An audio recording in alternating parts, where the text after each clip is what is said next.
Hello everyone, tonight we're playing some Age of Wonders 4 for what will likely be the last time for this campaign, and as Alaxia the Archivist.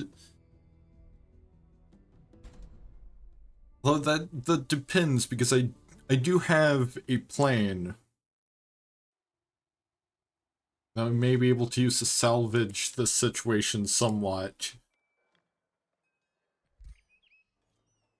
Alright, so Alaxia is in the void for 2 turns. So here's what I'm thinking. Step 1, we get literally everyone we can and into mana hold. So that if they come for it before Alaxia's back from the void, we can at least have just like a bold final stand.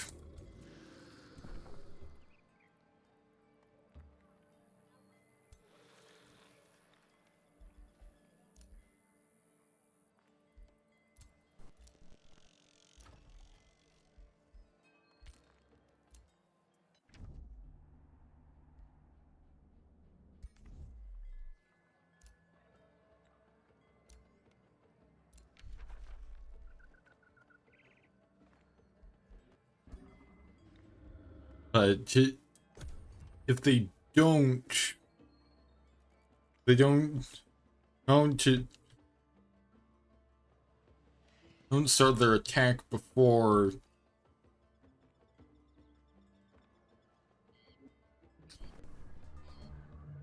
or Alaxia returns to the void, we may be able to just flee and head towards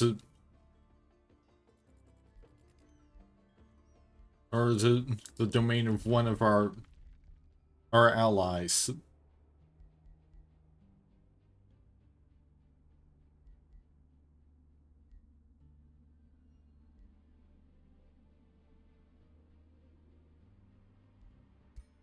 We can just make our way over to the new alliance's domain, then we might be able to do something.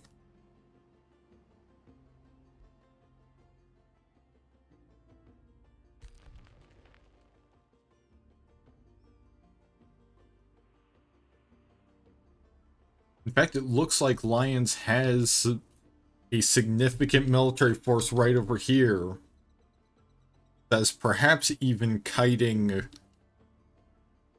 the invading army away. Because remember, this is Alliance's war too. And in fact, really, if we go to virtually any of the domain, we go to the domains of anyone other than Alwyn Lifetaker or Parseval Lamplighter, we've got somebody that's at war with Elm that can help us out.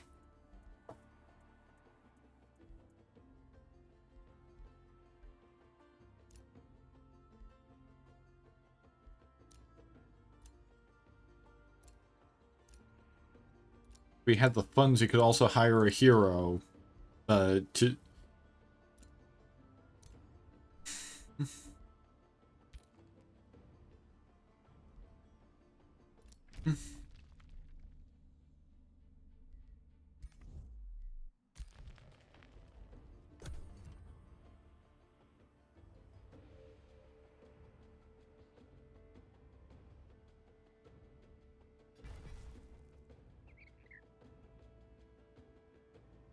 seems like perhaps we might almost even be able.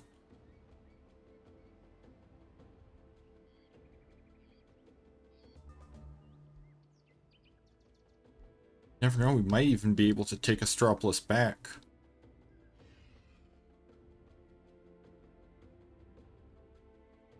Heck, if Alliance is able to get to the Elm's forces focused on it, on his army.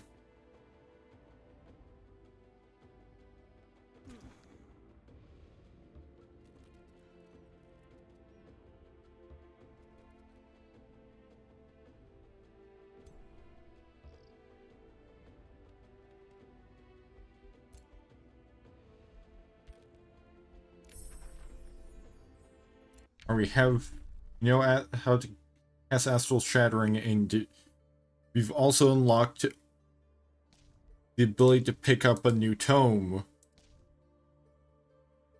In which case, we're almost certainly going for Tome of the Archmage. So let's us learn Time Stop, Astral Travel, Cosmic Overdrive, and Disruption Wave.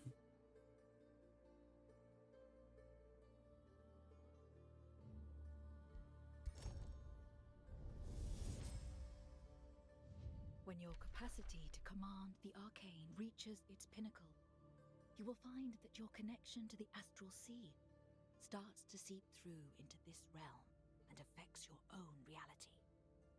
Distance, for example, is a problem for lesser beings. For you, the farthest corner of the world is but a thought away.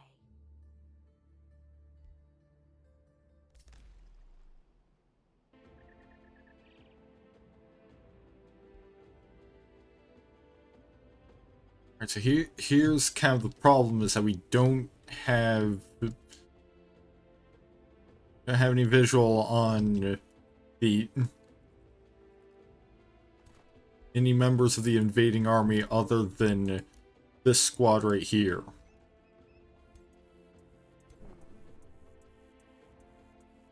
It might actually be better to not involve Alaxia in this operation.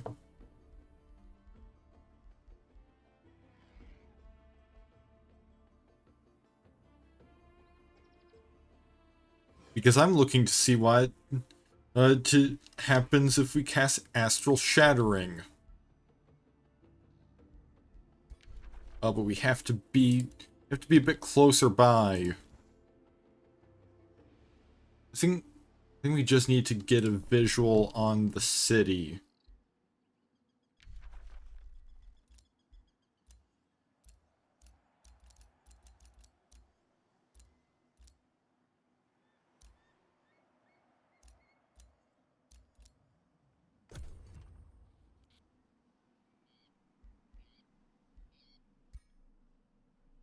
I just got end turn.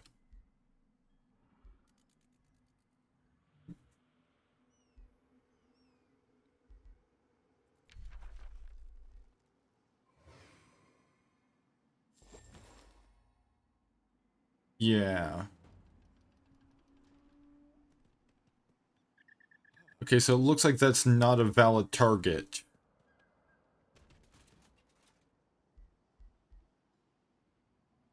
Possibly. Oh yeah, we have to target a province improvement.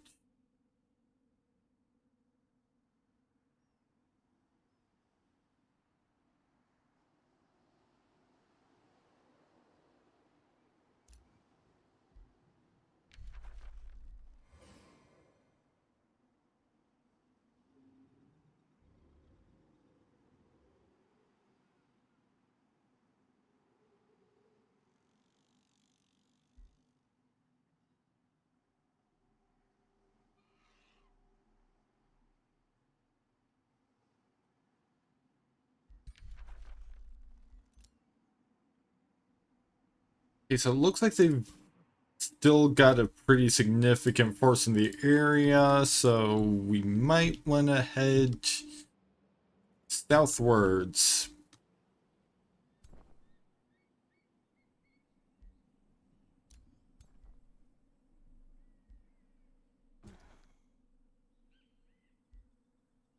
Oh, also, yeah, that's probably why, because this is not my turn yet. That's probably why I wasn't able to cast anything.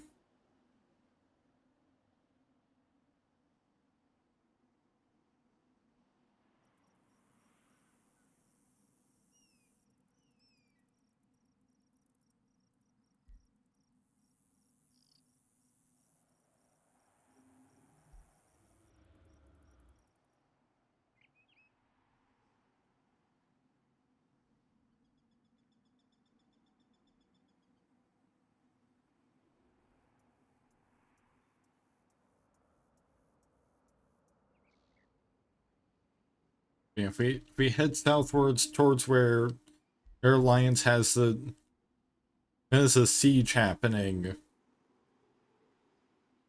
then we can kind of regroup with him.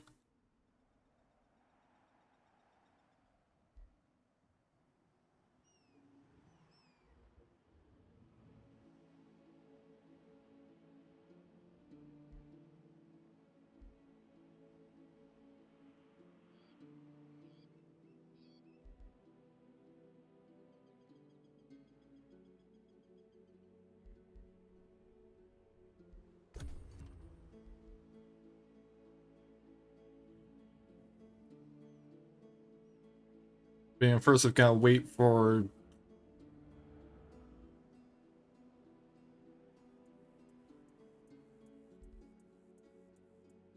all of my opponents to finish moving, and they're taking quite some time.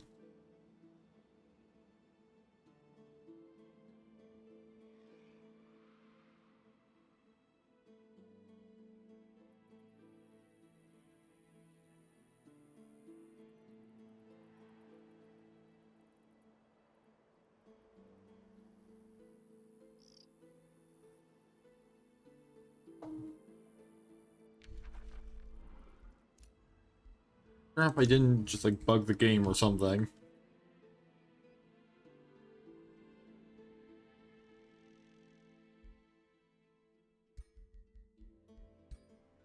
I'm even going to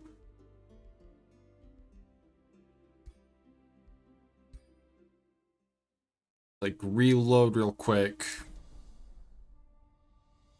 and see if that does anything. Okay, independents are moving.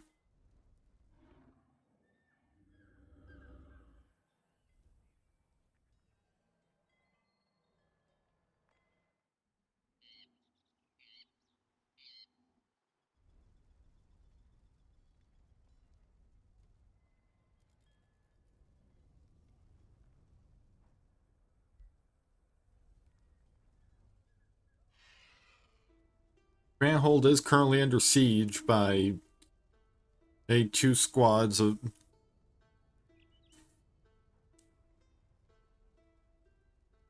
from an enemy city.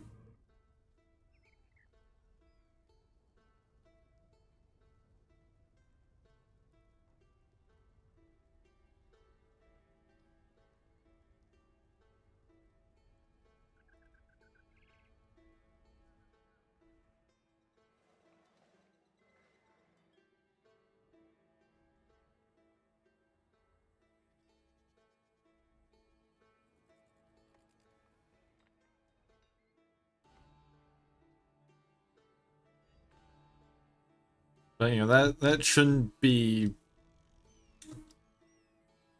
causing the independence turn to take too much longer than normal.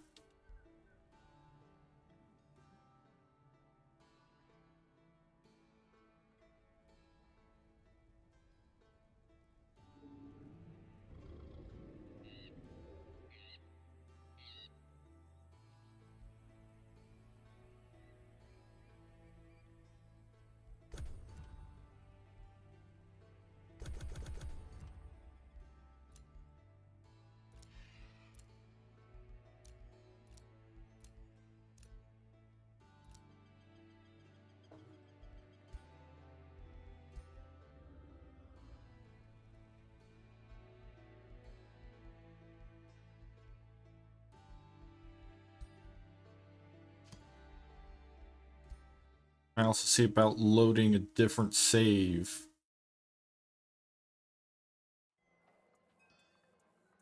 Alright, there we go. We're able to load back into a save. It was during... Okay, so apparently all Astral Shattering does is just... It destroys a province enhancement. And summons... A rather impressive selection of units from the Astral Sea.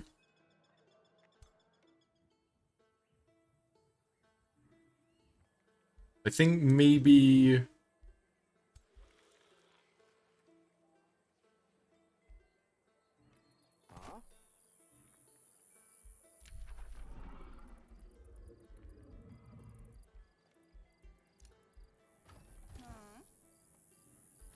I think maybe we start making our way out of here. I will be right back.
Alright, I'm back, ready to hopefully make this strategic retreat happen.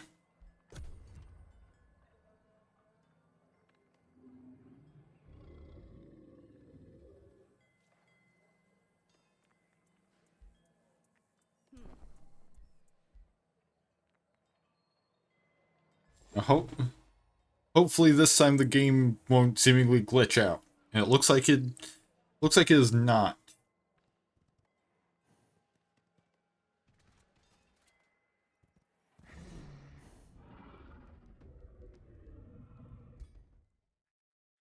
Right, so we've got to deal with these guys first before we can continue making our way down south.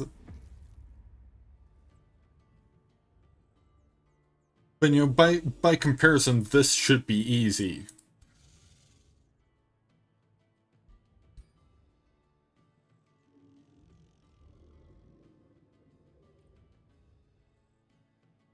Right, just go cosmic ablation. It gets Star Blades up for the whole squad.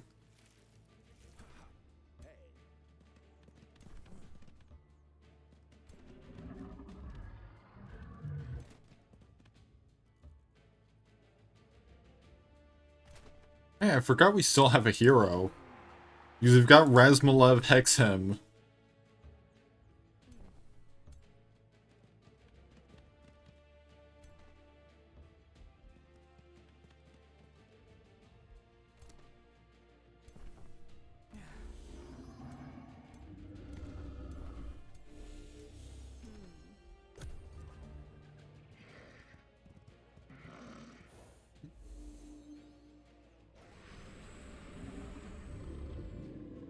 You know, he should be a pretty big help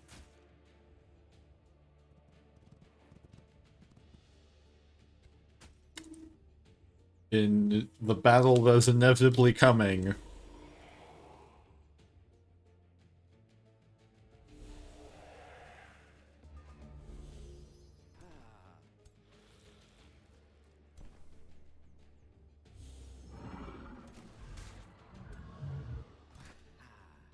But right now he's kind of frozen.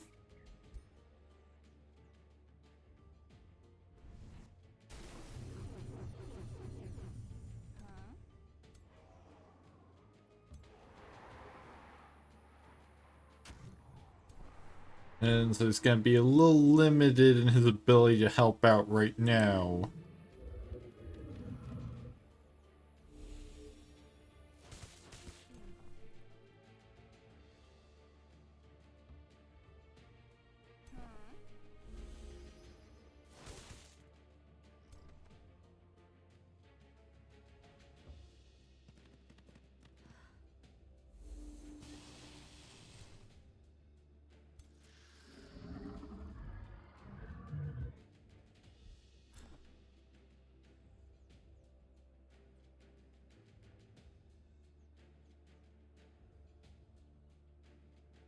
These guys are all the way back here, that's why they can't reach anyone.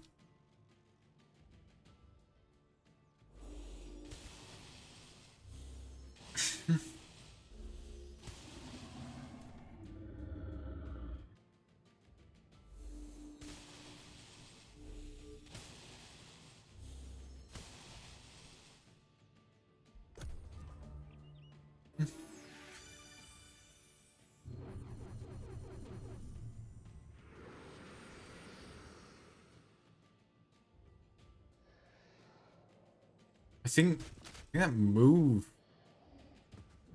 some units. Well, that's not good.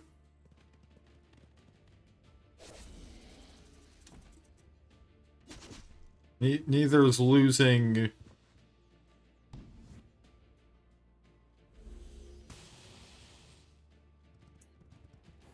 A nice big snake.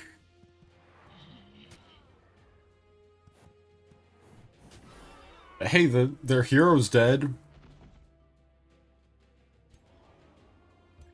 So we've got a big advantage on them right there. That we've still got a hero.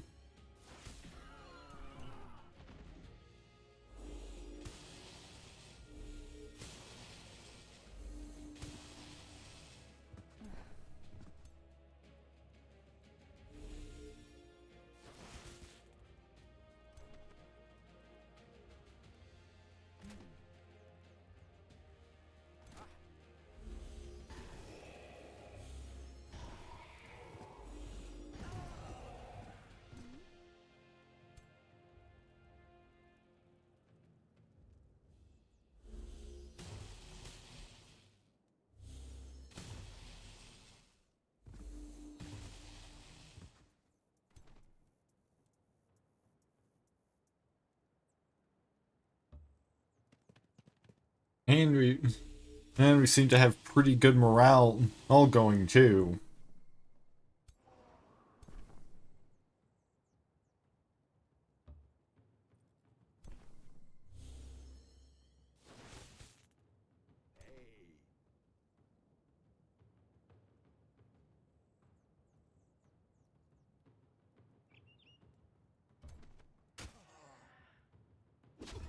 Yeah, I had a feeling that those guys were just kind of fucked.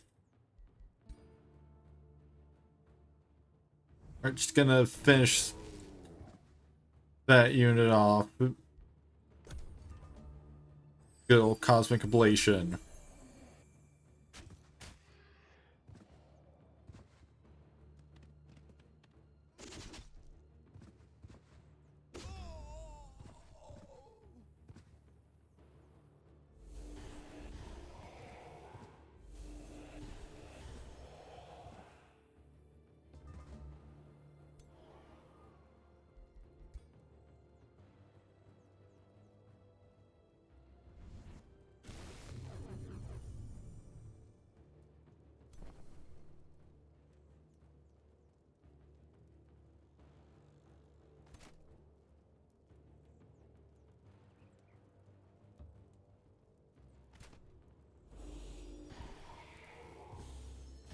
Alright, time for Razmalev to do his thing.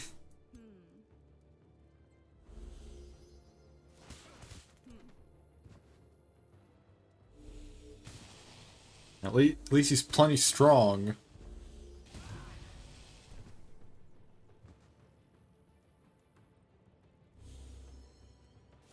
That should make him quite useful. All in the war effort.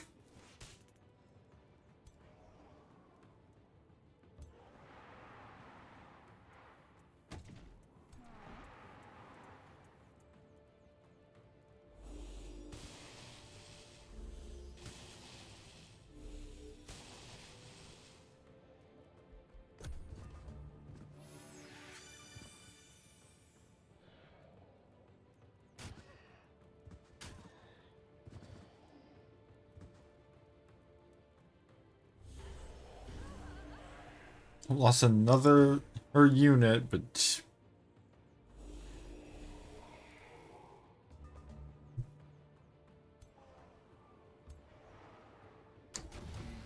yeah, that was just poor positioning on the AI's part of that point.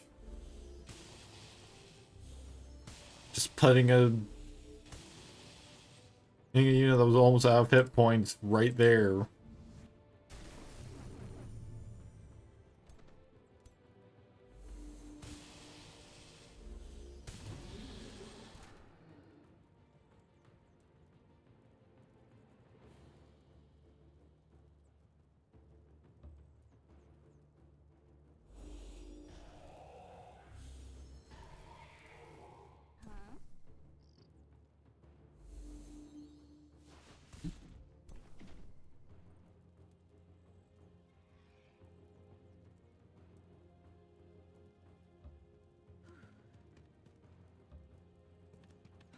Move those guys around and in turn.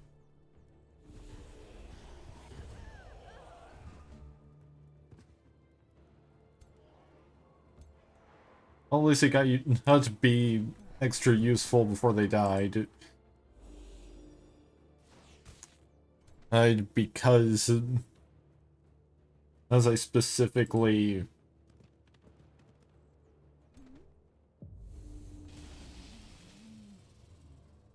he moved them.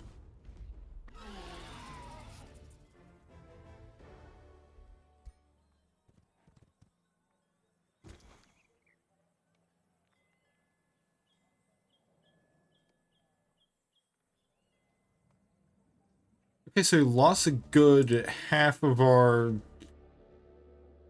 Sage Vector Hexam of Magitarium has requested your insight on a matter of espionage and betrayal. Empress has come to my attention that my most trusted warlock has betrayed me. She is conspiring with my rival, Clarion, telling my defense plans and the secrets of my of a personal nature. As the Empress of in these lands, you are the one I humbly beseech to mete out a proper punishment so this will not happen again.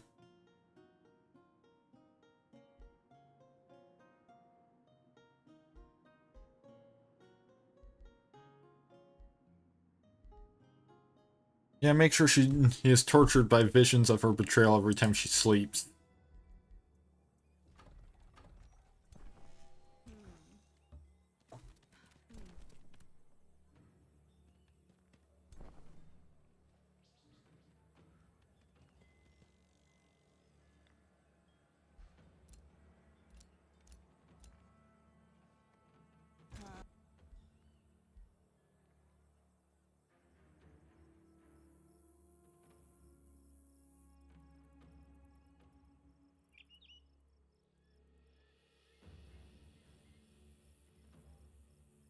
Alright, so it looks like we're gonna have to go a little bit into the unknown.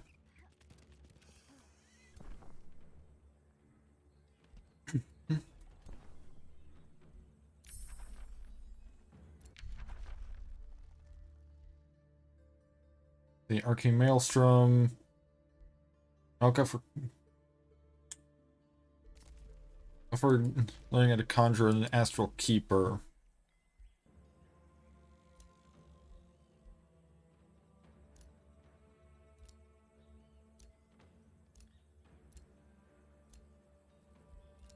I can't afford to hire another hero. Granted, they're all level 6, so I could just wait. So I'll probably just wait another turn.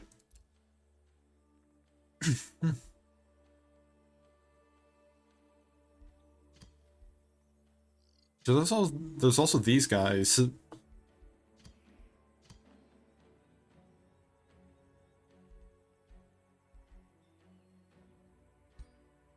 Oh, actually, no.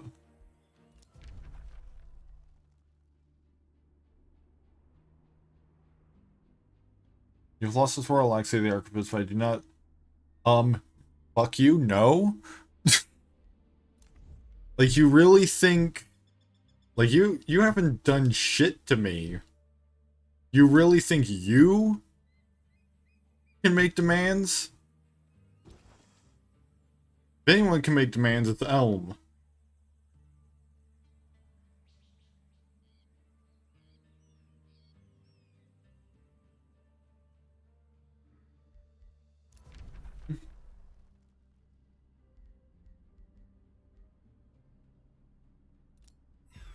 Yeah, sure, I could certainly use more allies. Probably you're also in this war too. Or maybe you are in this war now because you've got this defensive pact. Either way,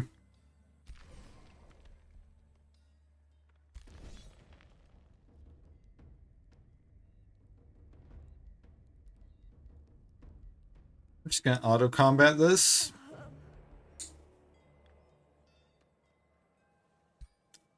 Yeah, that kind of went about as well as I expected. It was specifically listed as a high-risk combat.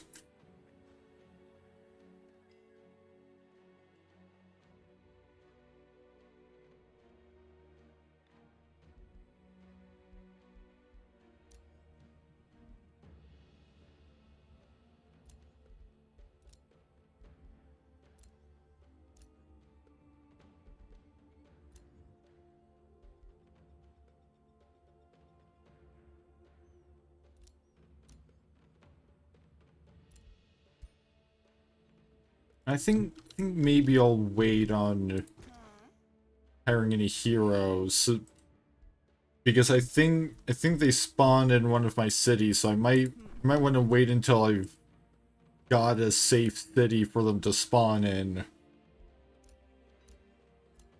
Like, I'm pretty sure they spawn in the Crown City.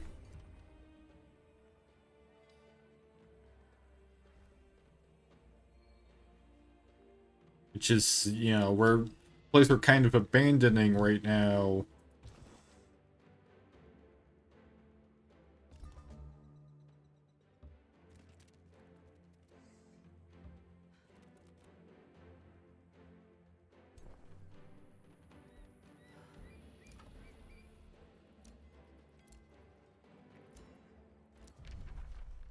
A trade proposal.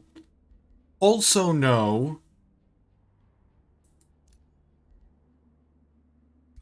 Like, again.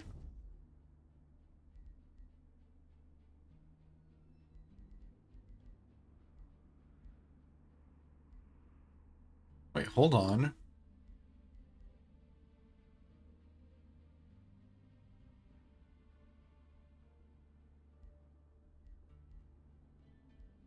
Oh, okay. Think Elm was also trying to offer offer a treaty, a vassalage, but and if anyone's got the right to do that, to do that to me, it's her. Since at least she's the one that put in the effort of destroying being a large part of my army.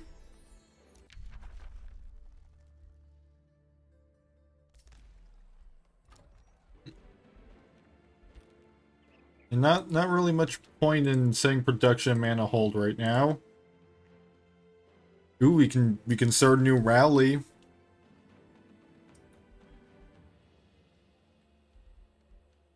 But again, that's kind of just gonna send more units into our capital that will then have to flee.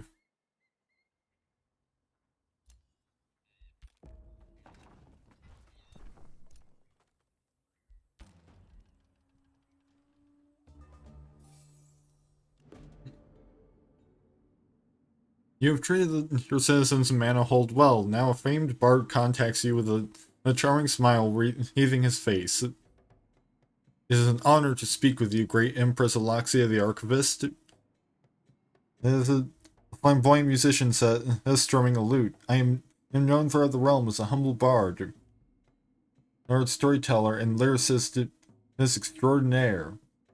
Your legend is truly inspiring to me. I simply must write a ballad about you, a song worthy of your legacy. Bard wishes to write a song for you. What sentiment do you want it to convey?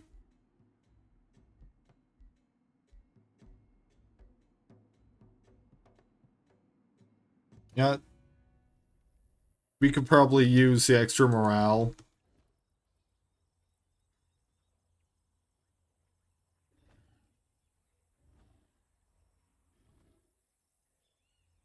Hmm.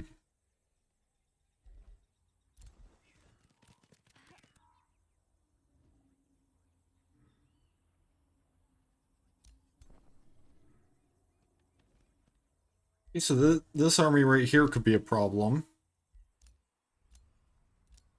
Yep, Gauntlet is under siege, Manihold is under siege. Siege, what else is new?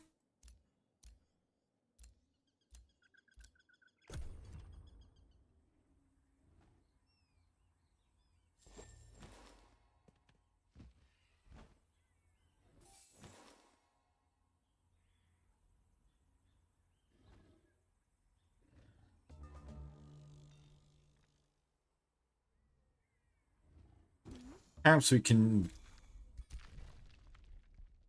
duck down underground.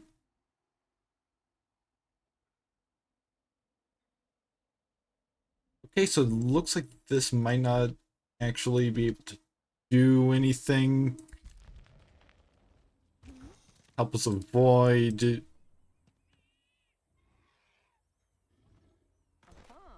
Avoid these guys.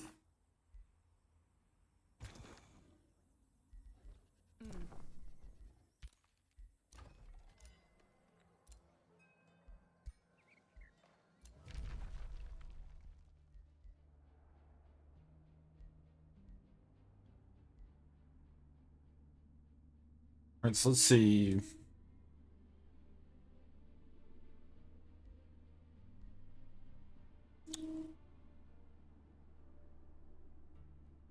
Yeah, it would probably be a good idea to kind of reinforce our bonds with.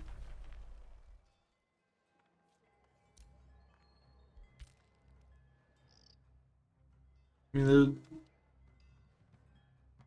actually,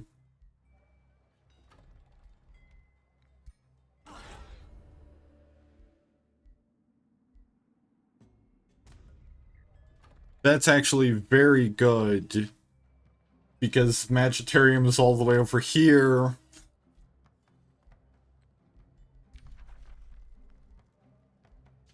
Plus, you know, we get Vector Hexam.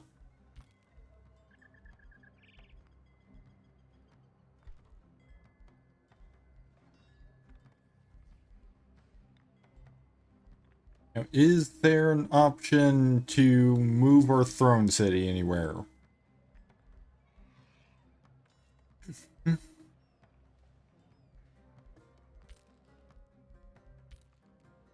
Because if I can set up my throne city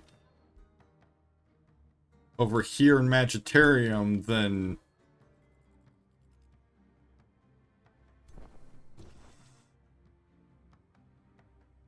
it looks like maybe change of plans. Maybe we're rendezvousing with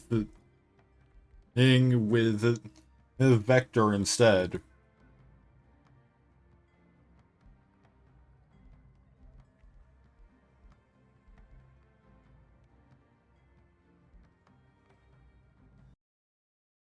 But also, I wanted to look up.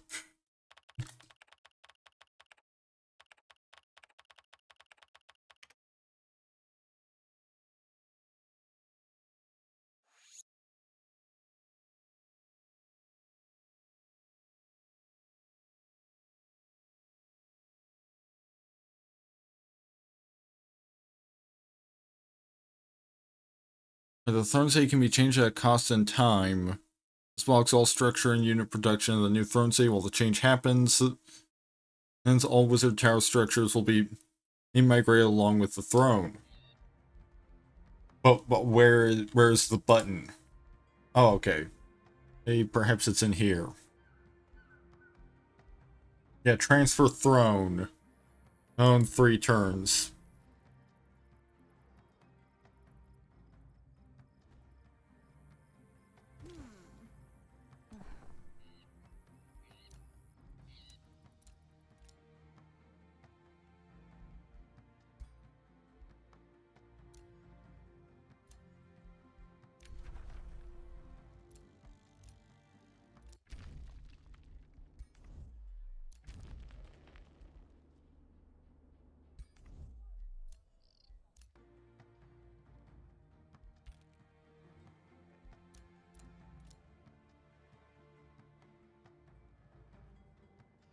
Right, so over here in Magitarium.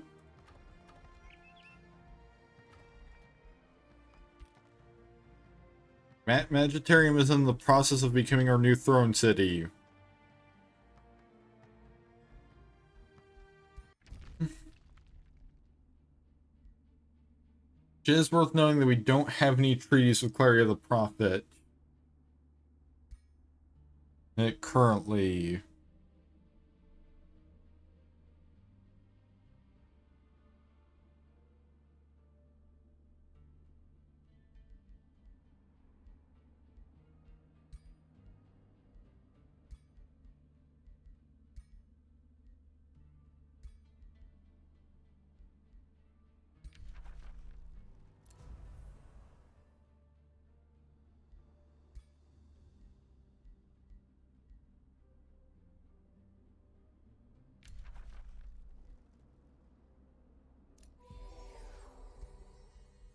In fact, we've got to build up our relationship up a little bit.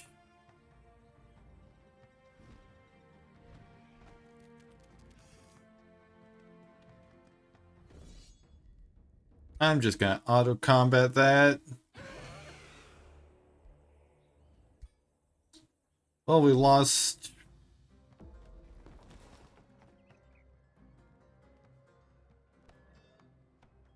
Vector, but at least we lost Razmalev, but at least we've got Vector, who's almost as powerful.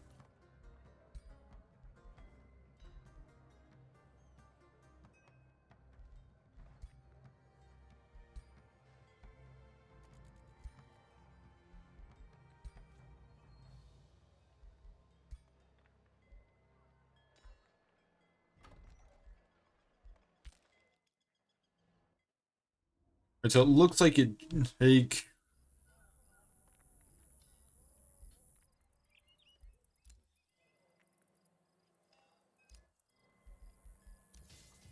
And I'm just gonna have him sit there.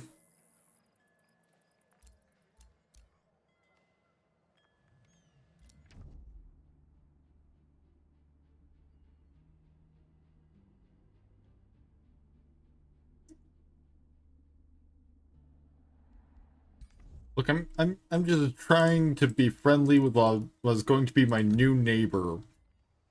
Neighbor in a few turns.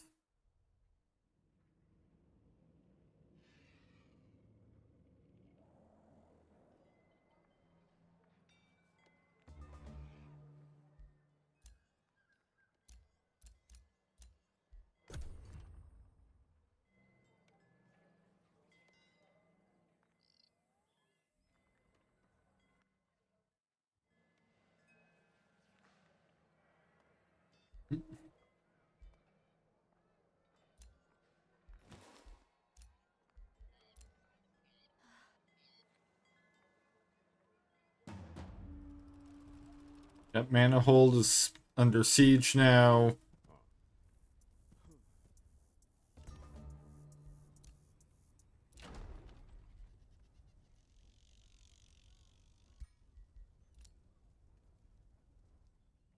I'm also not that concerned about Manifold.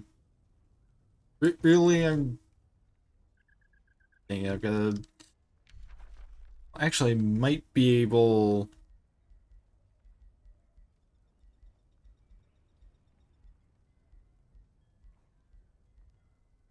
Oh, did I not? Did I not actually learn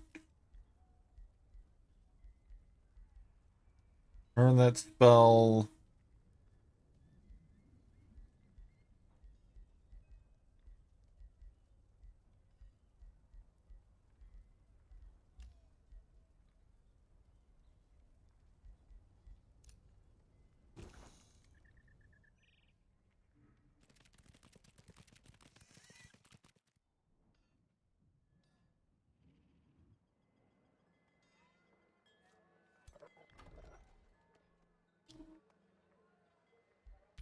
On the plus side, Manifold is no longer my throne city, so.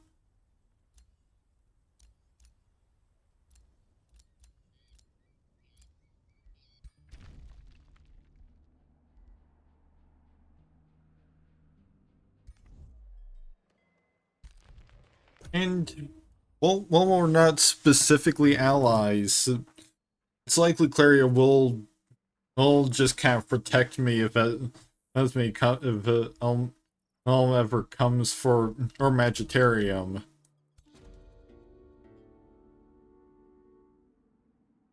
The High Rostrum at Magitarium, the grand scholars of your empire competing in public debate, demonstrating the knowledge and wits that the elven entrepreneurs have become famous for. Each of the participants is laying out the inevitable proof of his own world theory in eloquent ways. Their performance marks another high point in the scholastic golden age of your people. To declare the winner, you are asked to pick the most compelling dictum.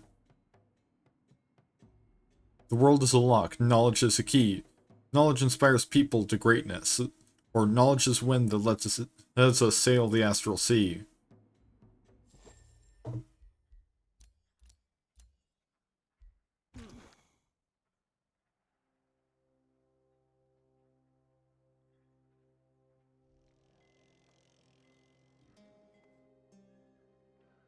Yeah, gonna have to take some time to rebuild an army.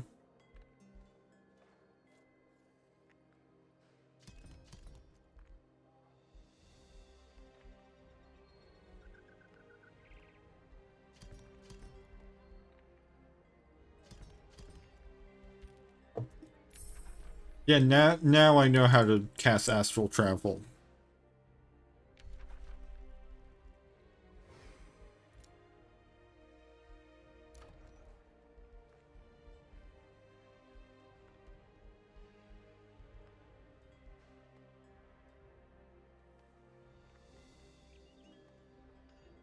What? Plus 20 knowledge per astral echoes.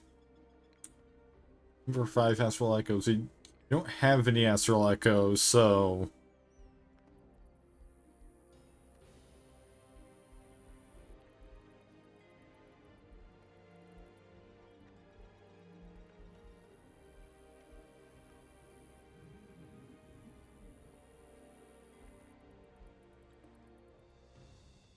I guess maybe we build an astral trade relay.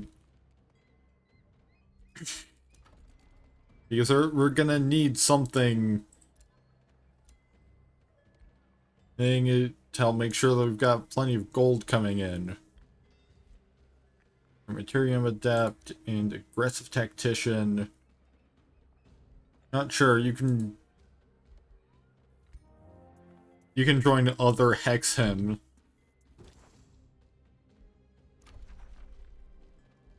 I don't think the governor... I don't think saying the governor anywhere matters right now.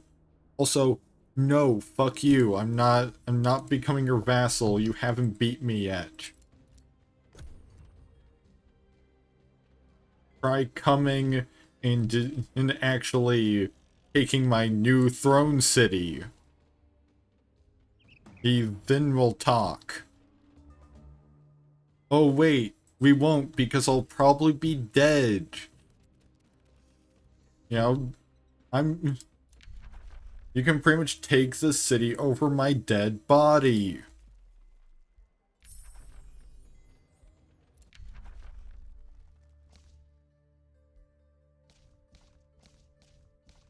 Okay, so we've unlocked the only tier 5 tome we have access to, so we can go for Tome of Warding, Pandemonium, Devastation.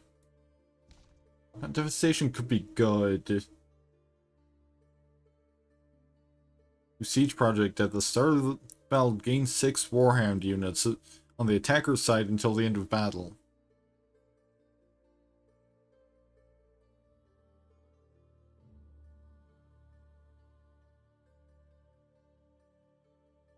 Yes.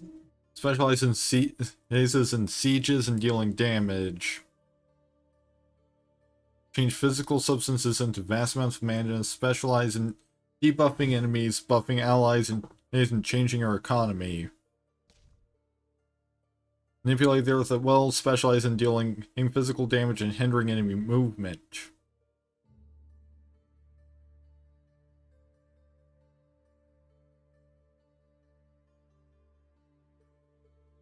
And that could actually be useful.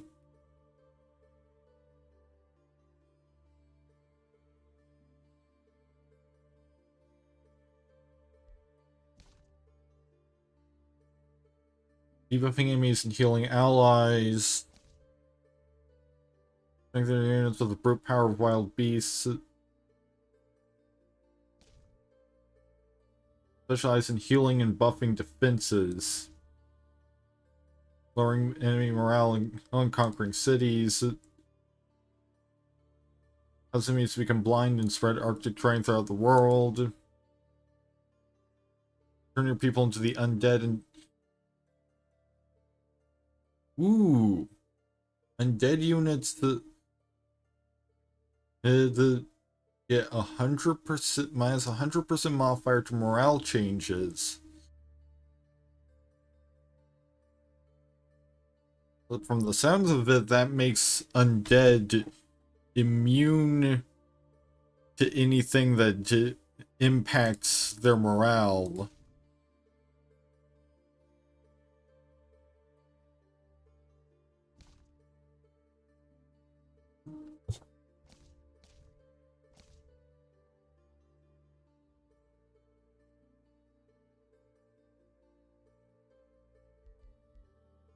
You know, maybe we go for Tome of Great Transformation.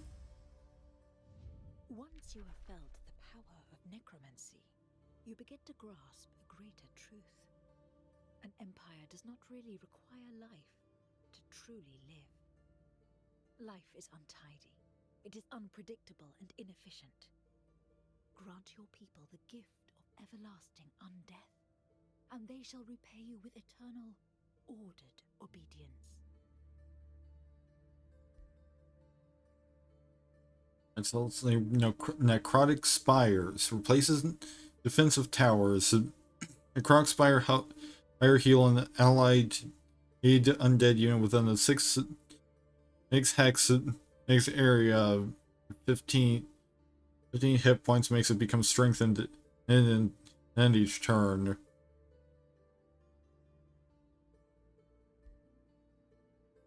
I mean, I guess we might as well start.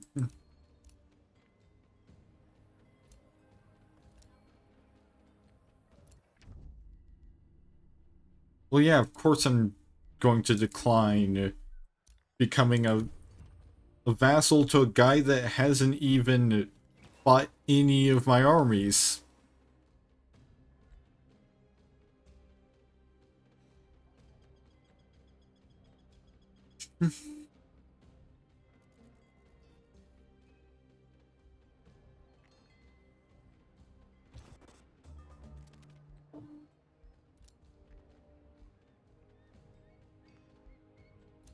Oh, Elwyn died temporarily.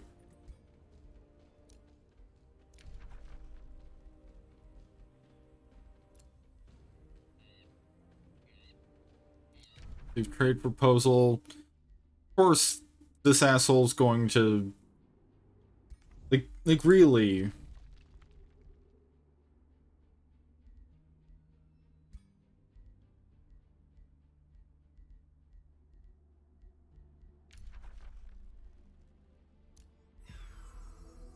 All right, we're getting along well enough. I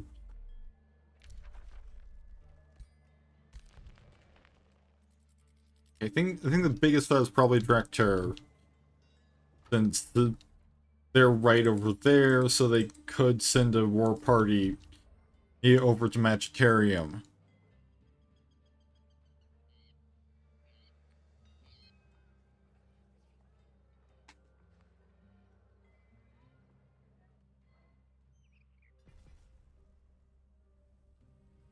Like, you know, it'll be a little while before, or we have to deal with the Elm's forces directly.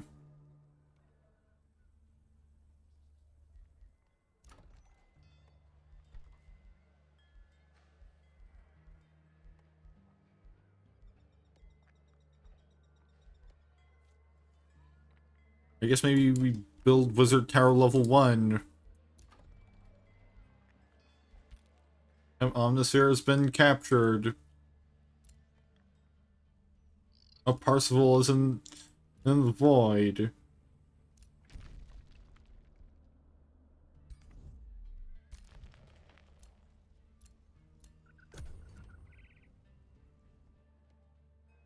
Which really, as long as we survive, I have to see Alliance win, then we can basically just sit back.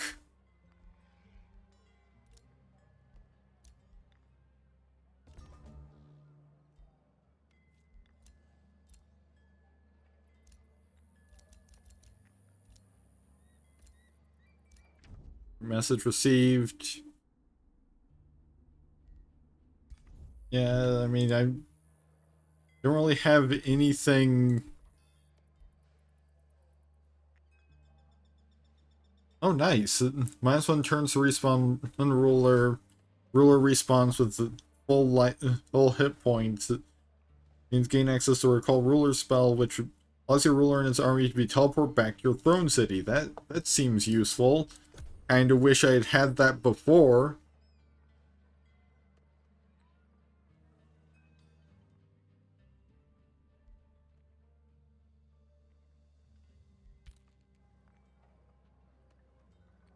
You know, we could start running. We could have at least started running like a turn earlier. That manhole has been captured, but the chairman of the Immoral Wonder Builders Council all approaches you with a glimmer of greed in his eyes. You're truly blessed.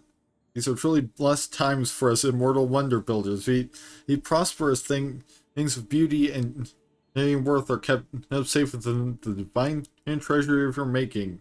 Oh, Empress, other empires look at us with envy. They can only dream at the name of the material bliss we safeguard and enjoy. By decree of our council, we wish to establish a custom of pilgrimage to the Imperial Horde, so that all immortal wonder builders may marvel at its glittering beauty.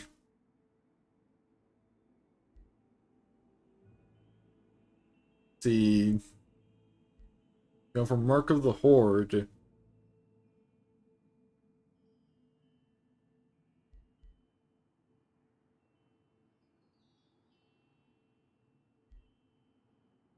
If gold is so dear to the council, surely a generous donation would change your minds. Because, like, this isn't really intentional.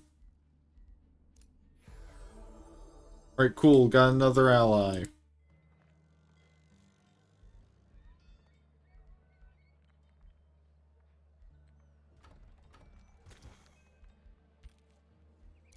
It's not really intentional for me to be amassing a whole bunch of wealth.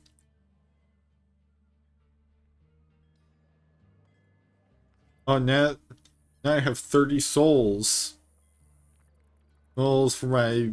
because I'm starting to tap into dark magics.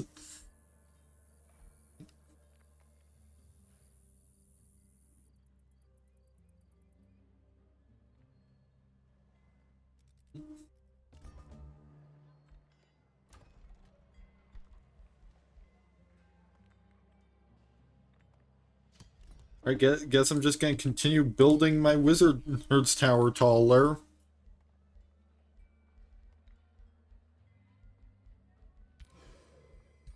Yeah, I can just abort that spell and maybe start summoning some units to further bolster my army.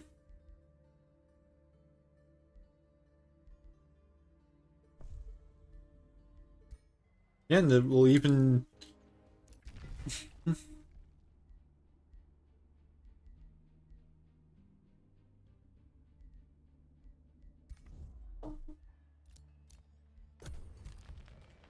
it'll even gain 3 ranks because I now have a boost from...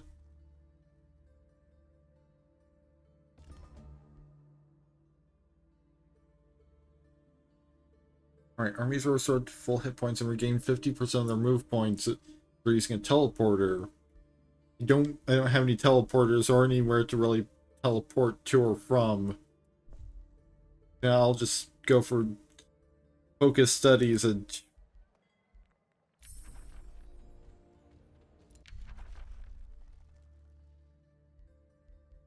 It's a great structure. Target. It's a resource node in your domain. Node produces +5 mana income. If you lose a province, the effect stops. I'll learn to summon a watcher. Okay, channeling chamber. Ooh, an additional points to use for magic. I think that's always useful.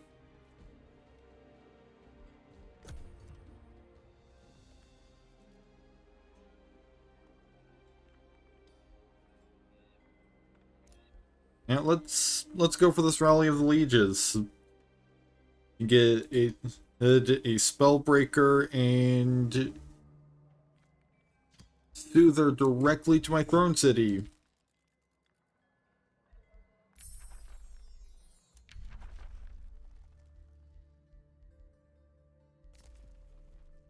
And again, start learning how to summon a Mirror Mimic. Again, no. You haven't beat me.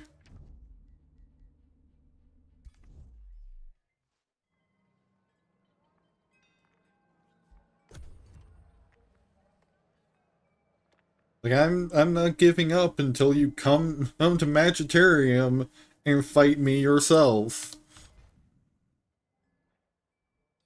Like until Magitarium falls into your hands and I have nowhere else to turn. Or I'm not gonna become your vassal. And again, I'll be dead.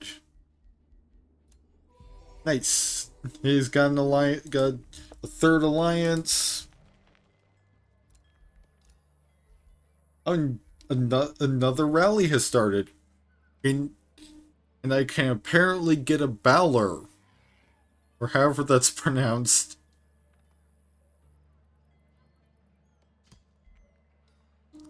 But yeah, just gotta spend some funds and all of my rally.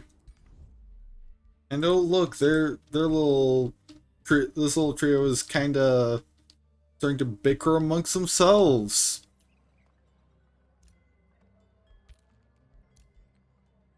Oh, and apparently I can also get nice plague serpent. And while I'm at it,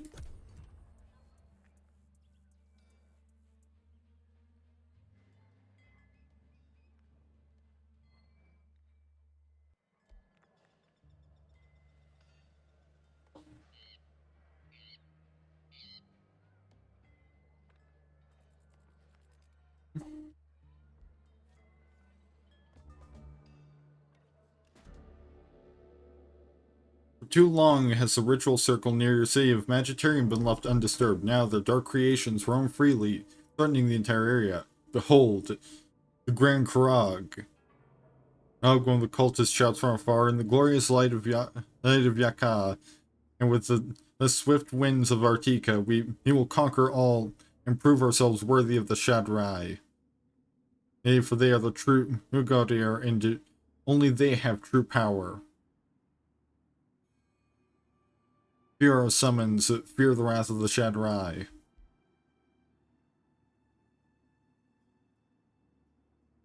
Ooh. 9 strength astral affinity check. Find the Ankarog to your own will. Stricken by horror, the cultists flee their own creation. Yeah, sure, I'll take a free Karag. Absolutely.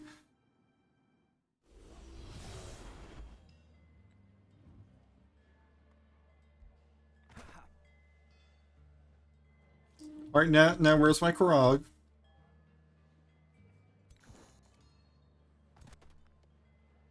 Because it said I'd get one. And so where is it?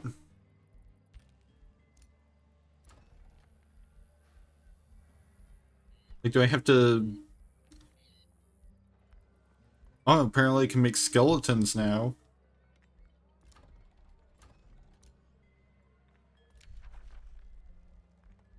I mean, hey, even if it's just not a threat, that's still pretty good.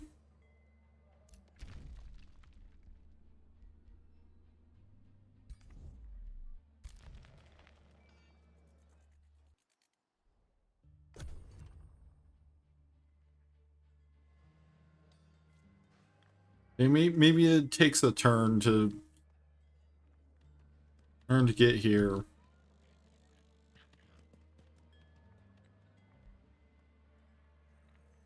Yeah, it's that gain a Krog unit.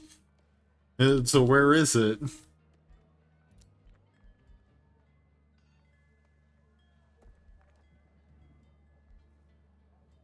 Like, am I not allowed to get the Krog if...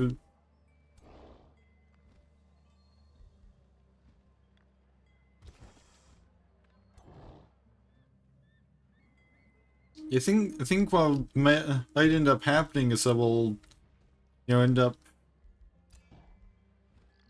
outmatching sieging forces with quality.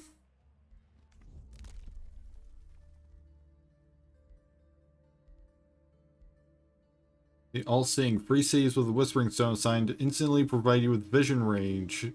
Graces or vassals with a Whispering Stone assigned and to grant you new plus 10 knowledge. Don't really have any use for that.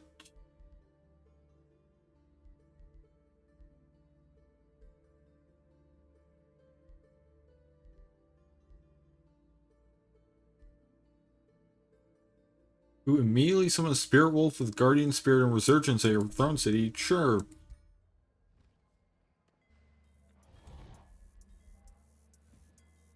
So now I've got a Spirit Wolf.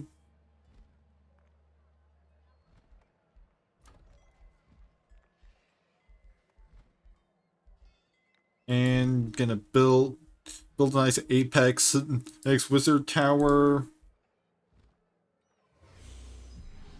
Summon another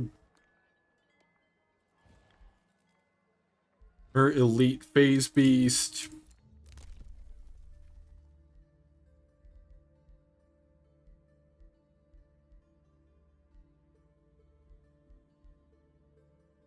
We can get plus 10 draft from mines. Oh, I can gain an item.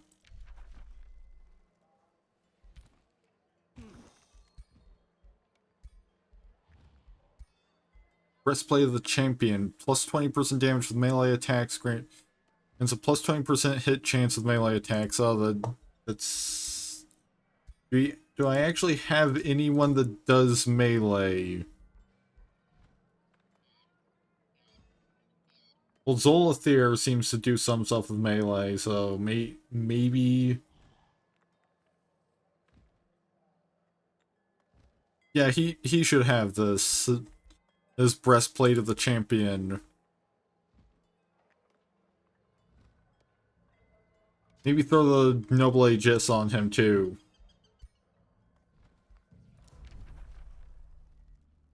No. Like I'm making my comeback right now. No, I'm not just gonna become somebody's vassal right now.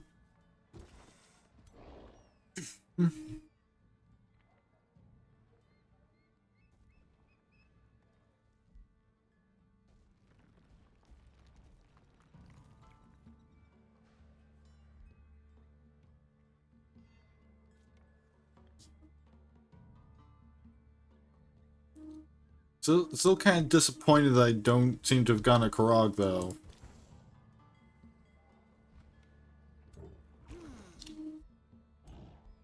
Like, you know, I bound it to my will.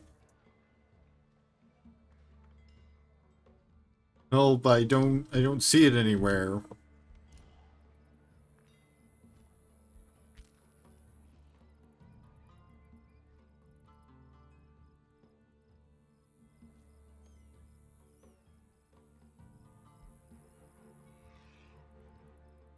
Well, maybe let's put this Balor to work.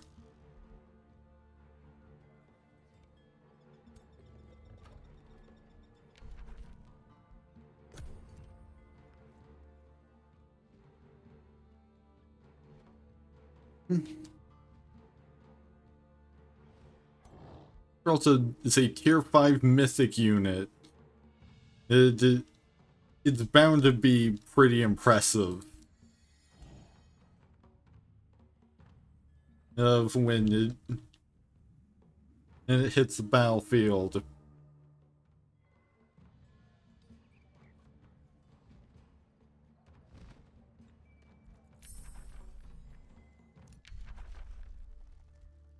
the same time, you know, if we lose it, then who knows when I'll get another one.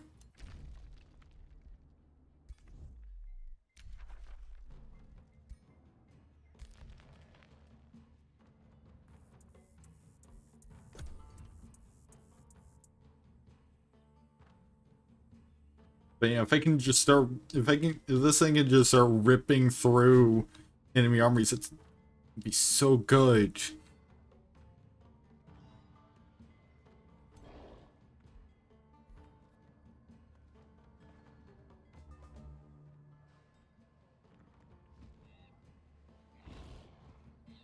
Oh yeah, at least one hero required to start a siege.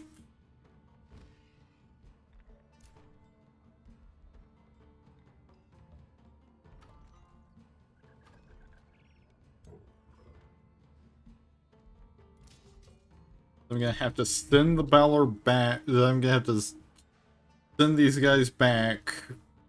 And I guess send... And the younger Hexam with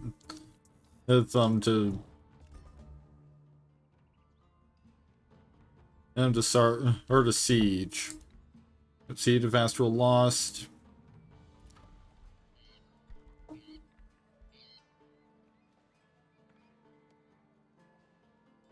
Who grants teleportation circle spell, allowing friendly armies to teleport back to the throne city. Yeah, that seems useful.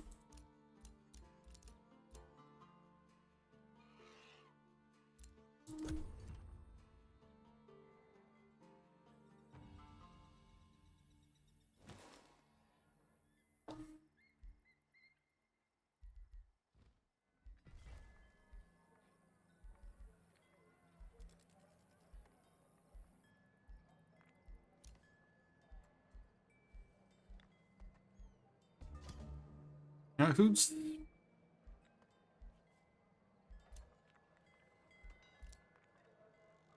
Right, my score ranking 5 out of 7.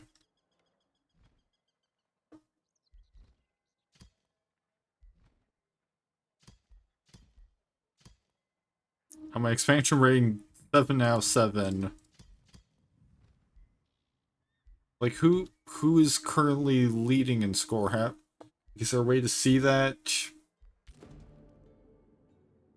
Builders Guild of Magisterium requests your support. The apprentices from our guild elder crestfallen. Their master craftsman exclaims that their journeys through the empire of Elm Ironheart. They've witnessed the elaborate workmanship in monumental buildings in Deep Vault. Now they dream of equal grandeur. Our own means are limited. Yeah, sure, I can invest some funds.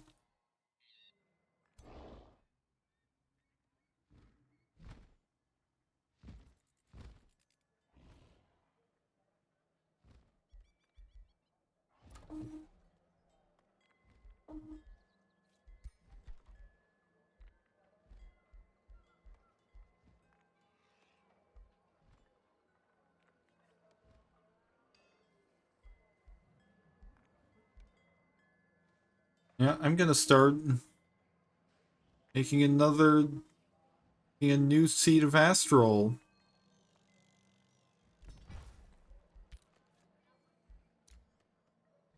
New Empire development skill available.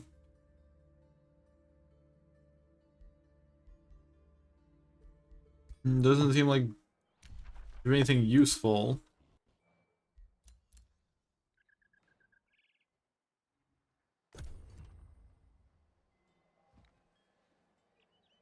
Count has apparently sent a war party.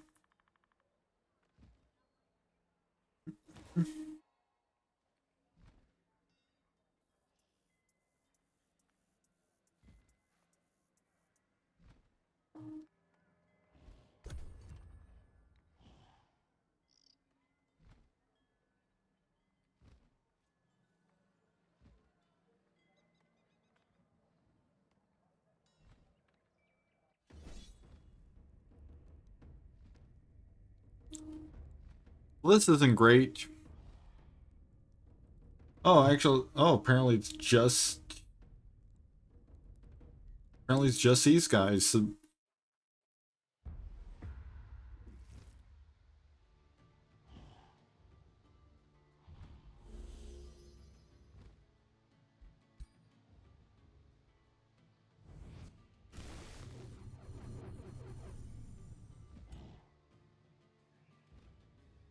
let's see, Sunder the Earth deals damage in a 4 hex line that's 3 hexes wide. Chaos Brand sustains damage. 30 units sustains damage, becomes Berserk until the end of battle. If not, a hero unit turns into a tier 1 fiend unit hit under your control upon its death. As Demolisher damages fortified obstacles, Frenzy gains a stack of strength and when landing a hit.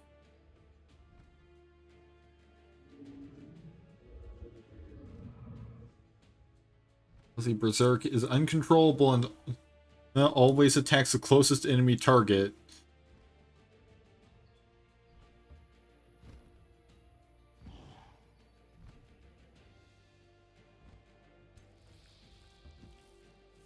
But apparently they'll attack allies if there's no enemies close enough. It seems like Berserk works kind of similar to Confusion in, say, like Pathfinder or D&D.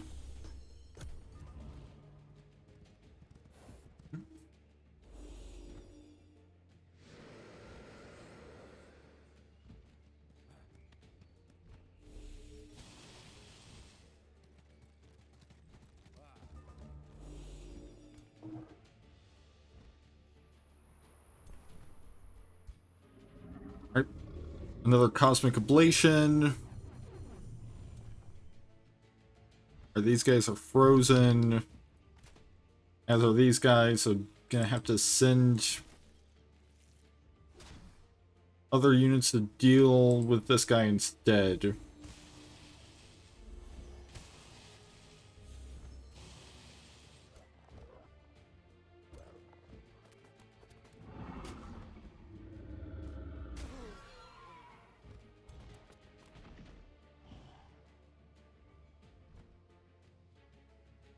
Alright, let's try Chaos Brand. And it succeeded.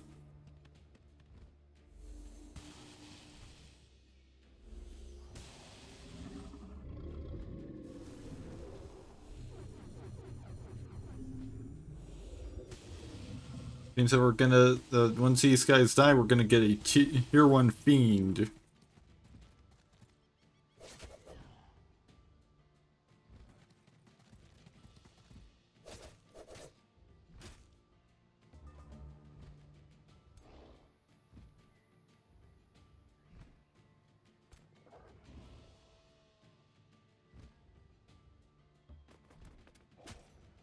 Should probably focus on these guys since they're adjacent to some of our ranged attackers.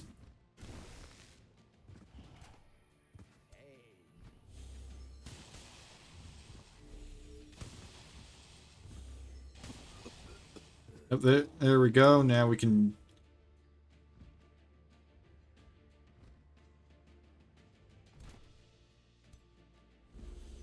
focus in on the guys that are attacking the wolf.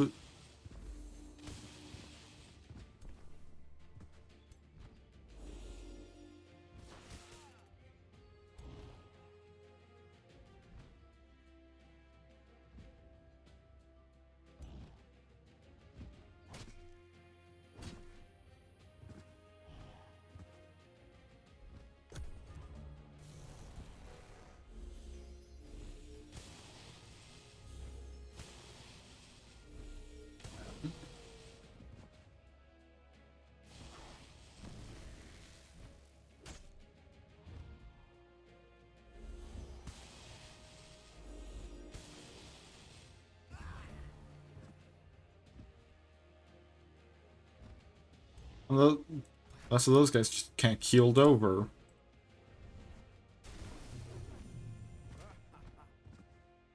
Alright, another Cosmic Ablation.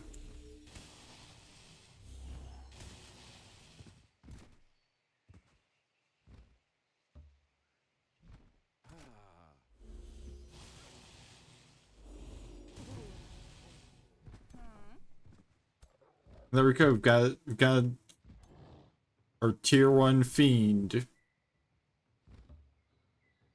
Named from the Mark of Chaos.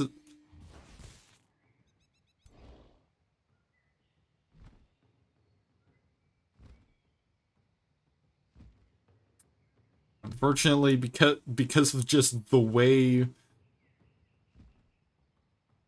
the targeting system works,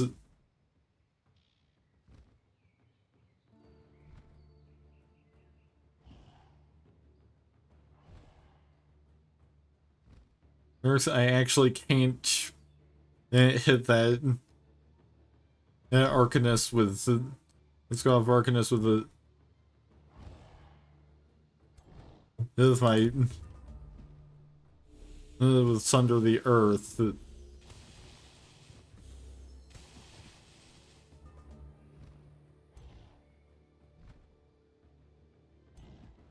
And Sunder the Earth, and they're dead.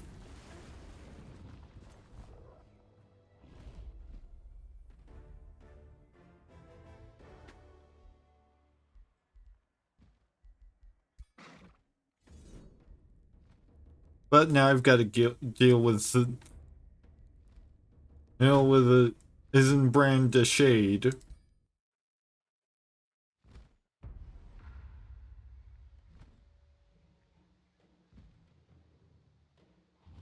I mean, they're kind of having to deal with a bigger army than the war party before them had to deal with.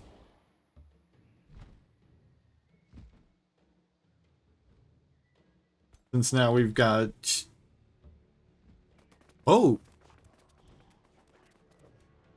because they're a magic origin unit. I think. Oh, either because of magic origin. Doesn't look like it. Yeah, they are magic origin, so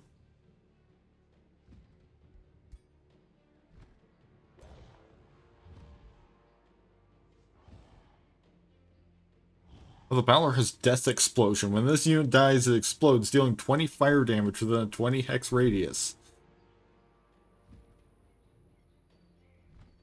Okay, can't get far enough to do that just yet.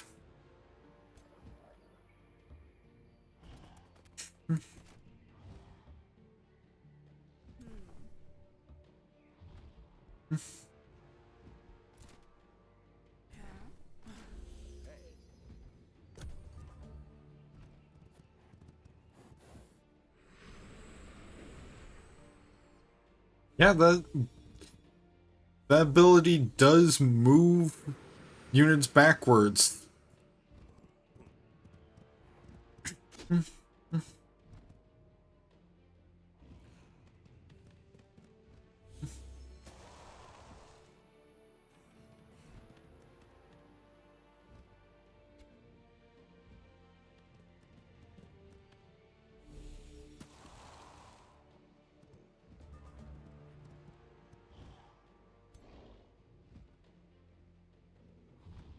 We're gonna give this guy a Chaos Brand. This guy's a Chaos Brand.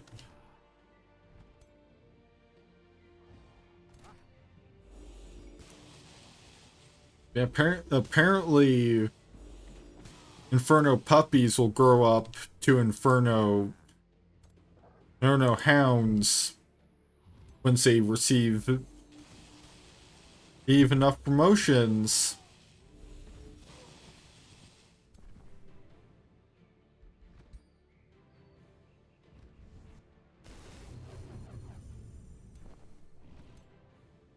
And looks of it, they basically got enough promotions soon after the end of that combat.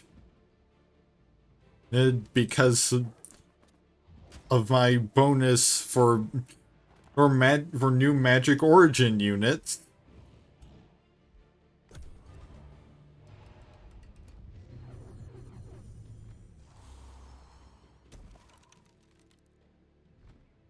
Hey, it looks like my Balor might die in this fight.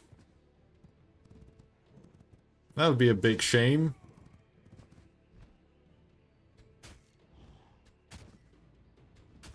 At least the Inferno puppies are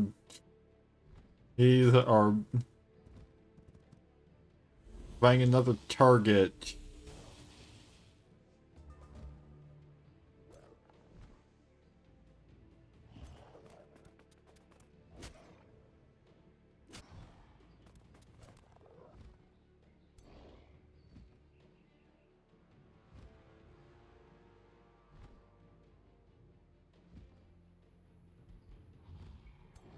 I think this is gonna be worth it.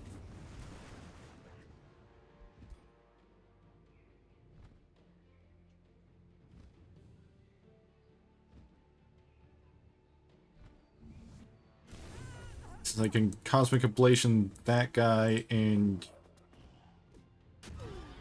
bring down their hero directly.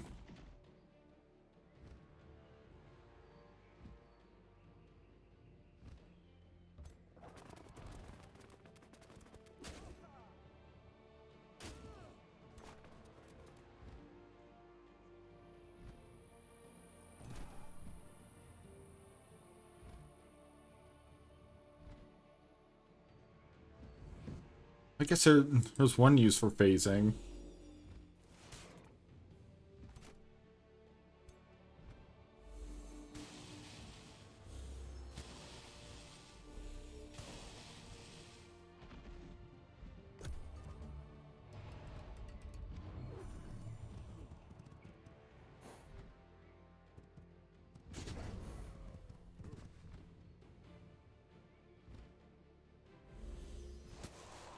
They aren't targeting the Balor anymore.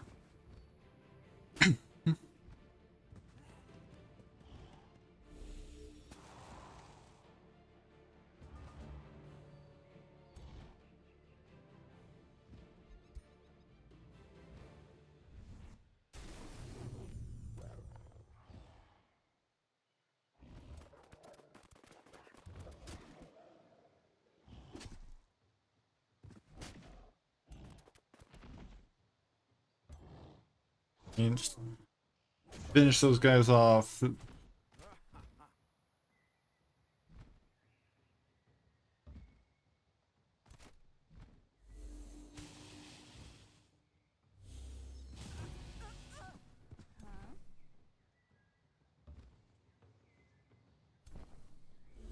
Seems like they might even start routing soon.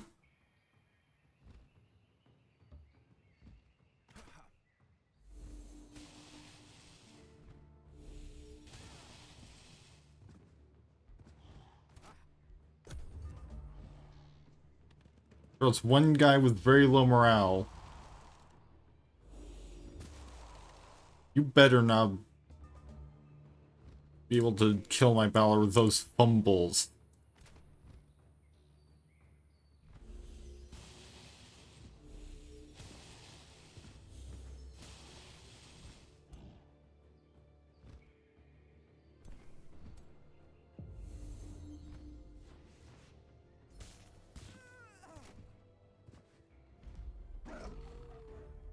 Alright, that's two entire war parties taken out by pretty much just one army. But, you know, it's one army that has... you know, a tier 5 unit in it.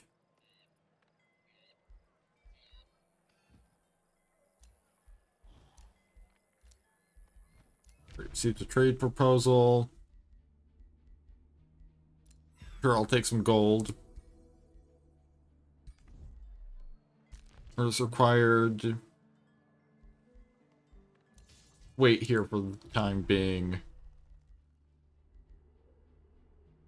Oh, apparently Raquel is also taken the path of the undead.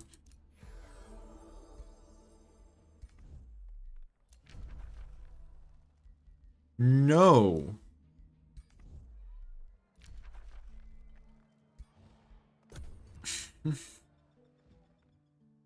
Like, clearly you have not heard the news of your petty little war parties getting just obliterated by a Balor yet. If you think think you're going to beat me anytime soon.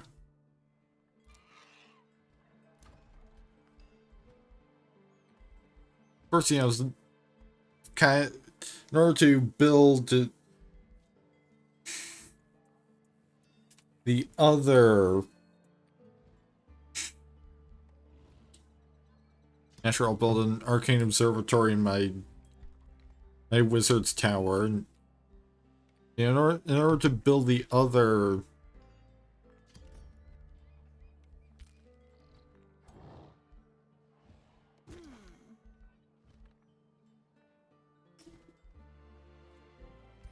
I think I'll send Vector off to off on a reclamation mission.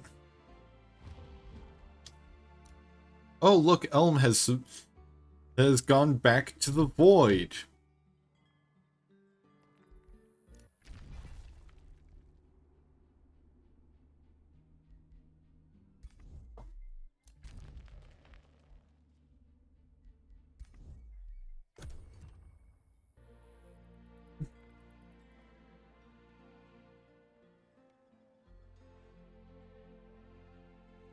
Like it looks like some of our allies are making some moves against Elm of their own.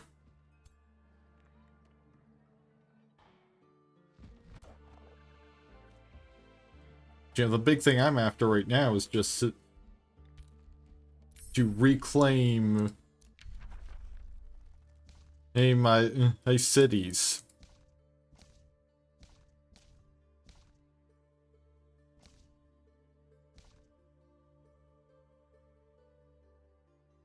Let's see, Tome of Cold Dark. Doesn't really seem to do much.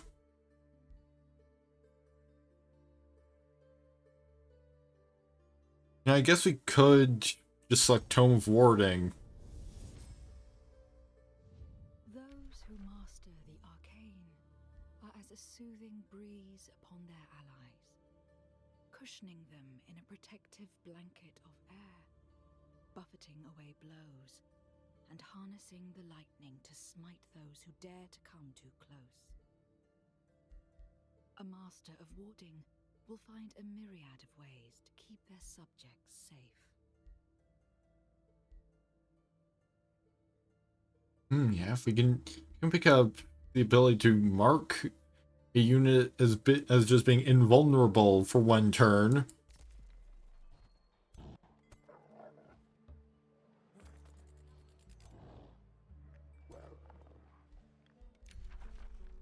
Drop us into War Party.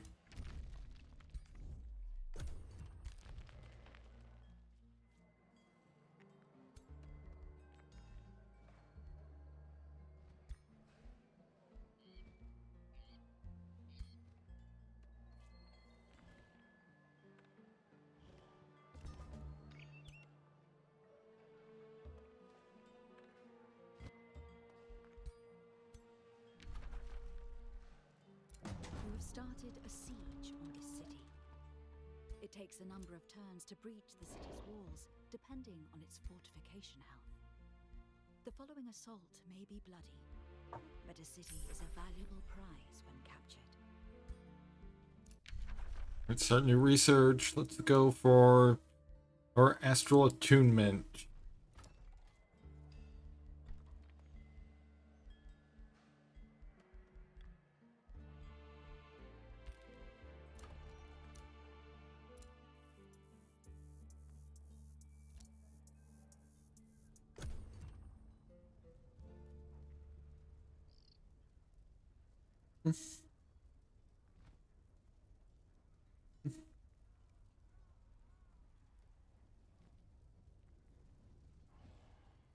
Alright, so just gotta take a couple turns and we can get Omnisphere back probably.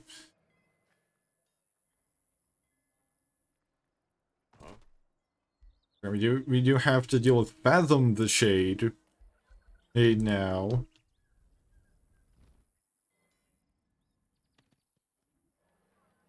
Now maybe once we finish up in Omnisphere, we go after.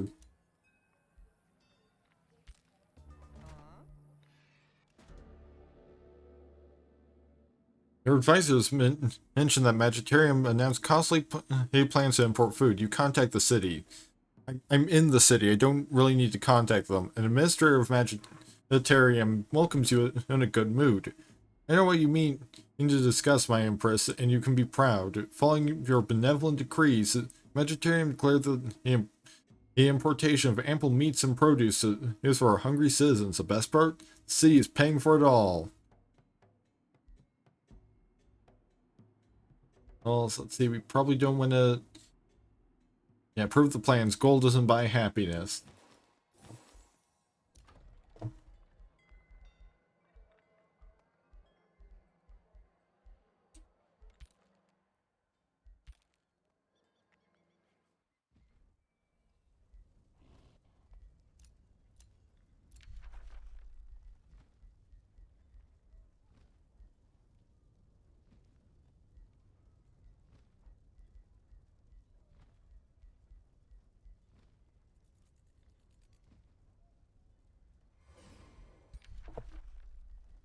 Alright, just gonna have that ready.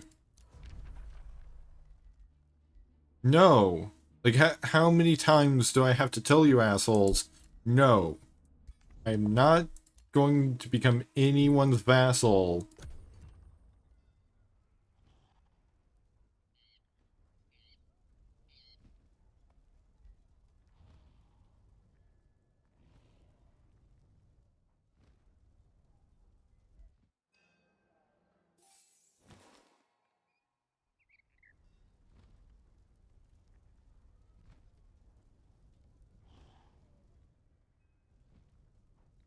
Alright, we've successfully breached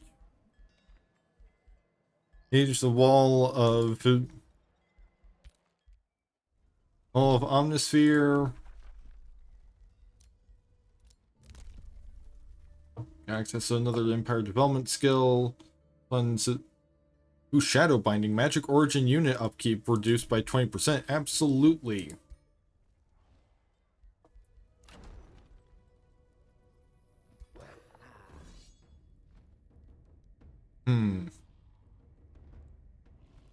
Risky battle.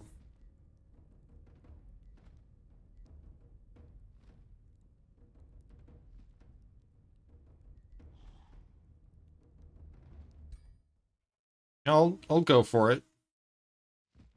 And hope that this doesn't, pan out too poorly. Vector's got this handled.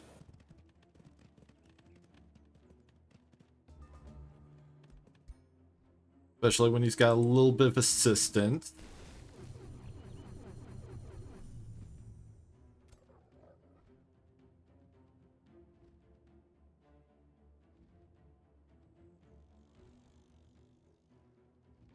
Seems Vector's also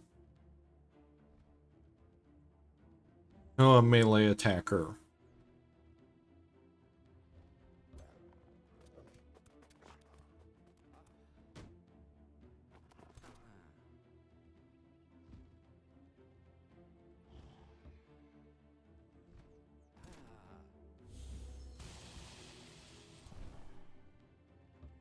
Most of the rest of the troops I sent him with are instead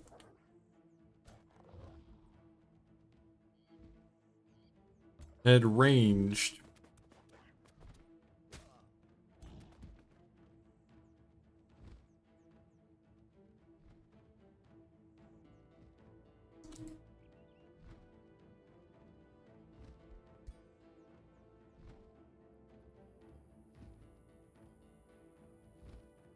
Gotta move Valor a little bit.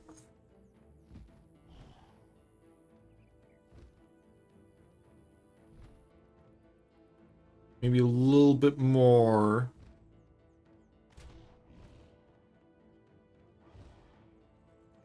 It doesn't look like it's got the movement to get quite in the position I would like it to be in just yet.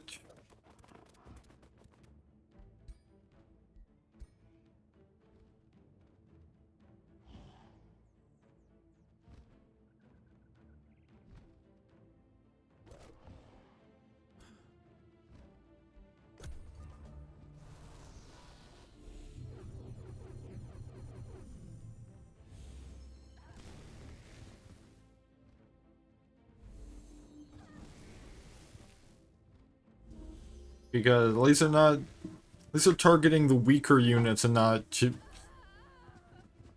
they're ultimately kind of just fodder rather than going after Vector or the Balor.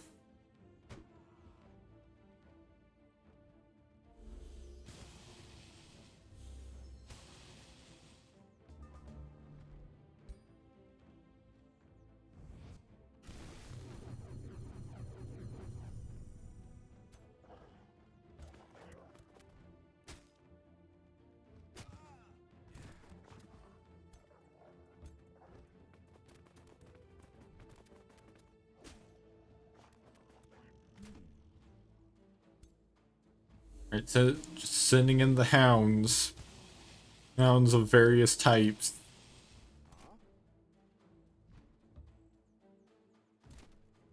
Right, almost got this hero down.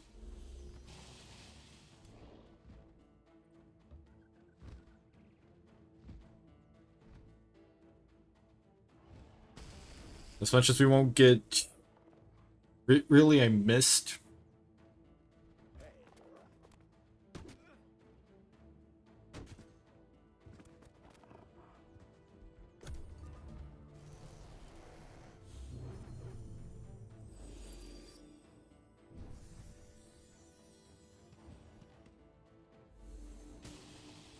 And the hero is able to get... Well, at least that's a wolf that's just gonna come back.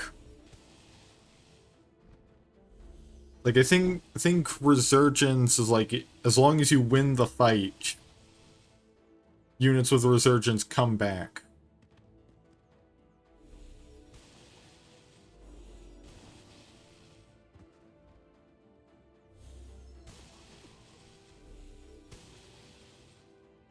Okay, Vector's in a pretty rough spot.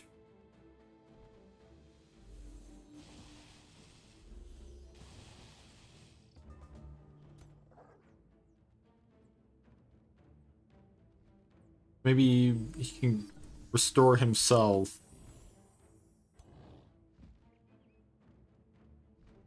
Ooh, we've got a good, like, squad of units to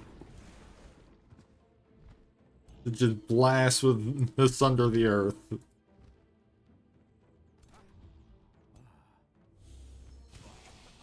I just finish those guys off after they were almost dead anyway.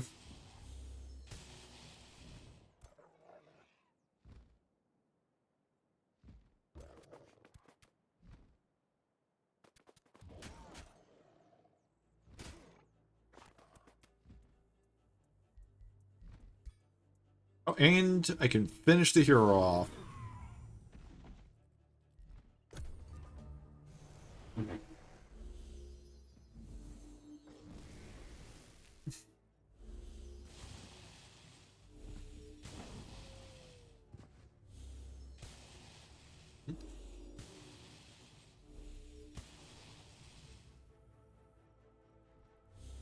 And Vector's dead.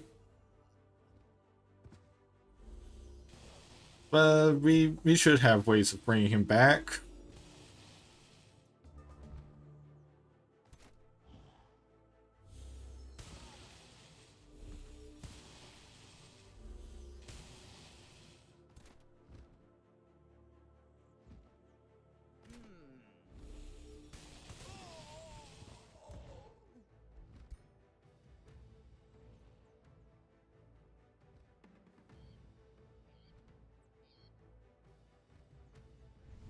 Cosmic Ablation.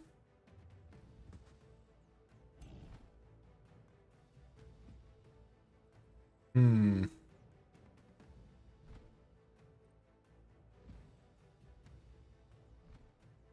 Well, that'll make it where they have to step back in order to attack.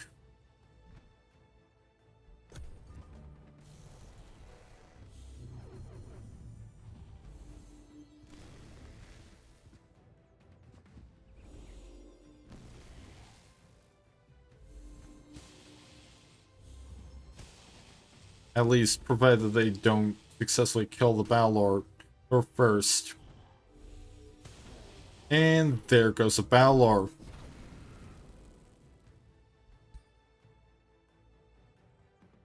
So that's not great.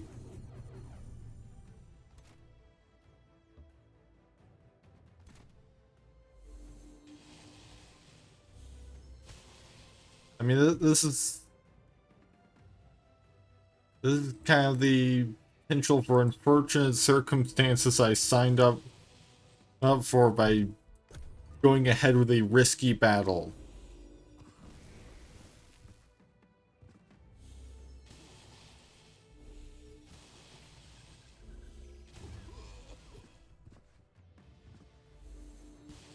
Yeah, I think I made a mistake.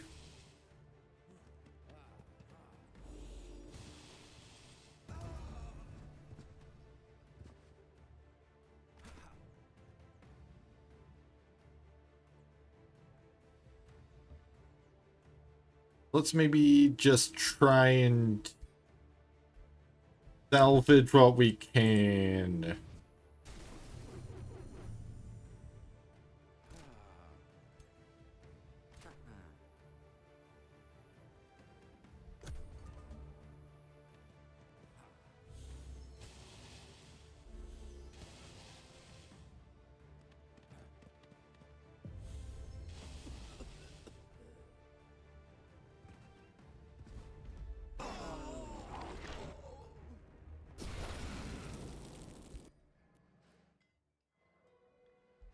Alright, so that was a big mistake. Maybe I'll get another Bowler later.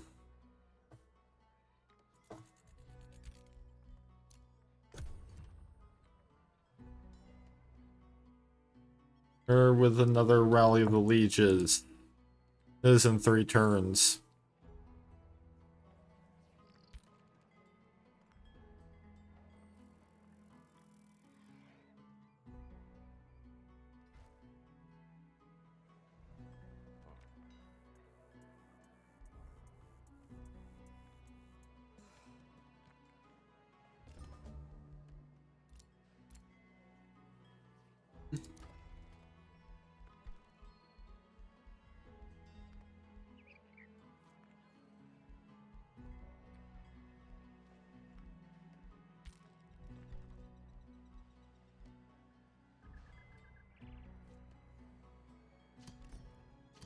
Guess I'll produce some more units to protect the Throne City.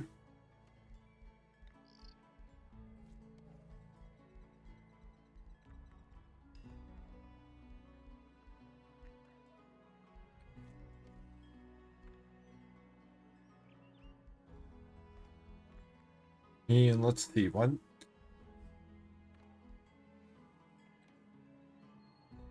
So it's summoning a mirror mimic.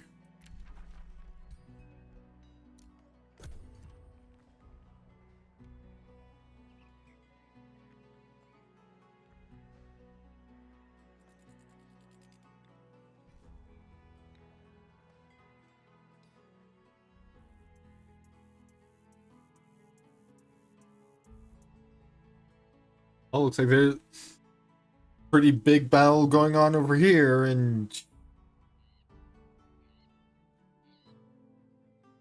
area lost.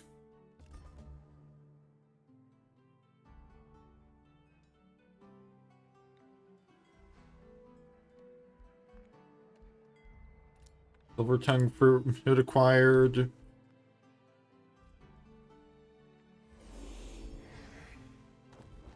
Yeah, and I've got a elite mirror mimic now.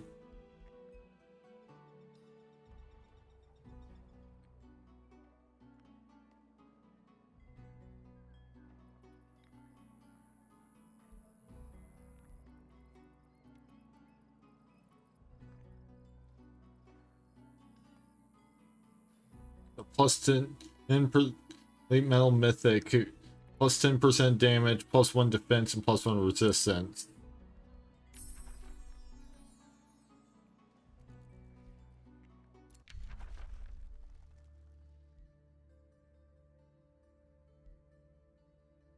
Mental Mark. Mark saves with warding. Arcane Maelstrom. Let's go for Arcane Maelstrom, I guess. I think Yeah, it seems Claria died in that fight. Right, so that's not great.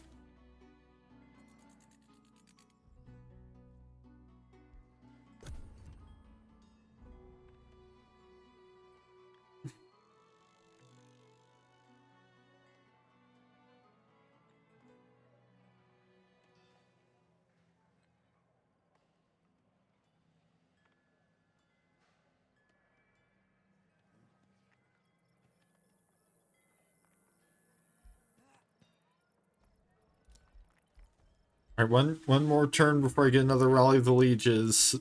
And we've got another battle.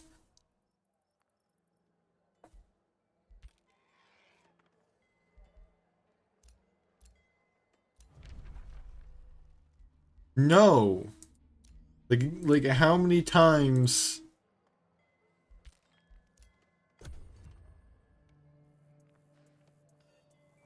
Right, it's turn 110, so there's only 40 more turns left in the game.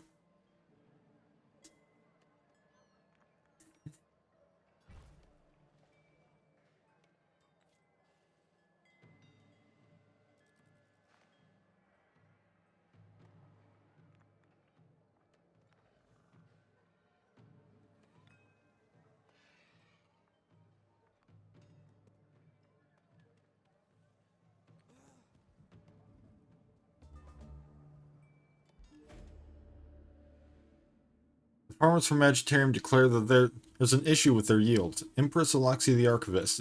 We farmers are your humble servants, but it seems we aren't enough to support your ambitions. We hear tales about Deep Vault, where the pastures are greener and the people have food to last them forever. We struggle to feed our children.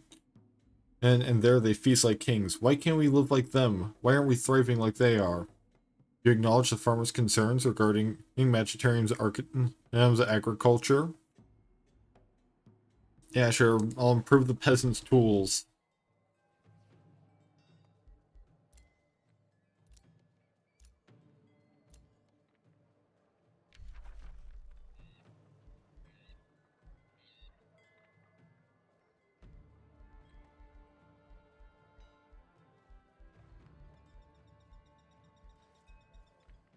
Start doing another mirror mimic.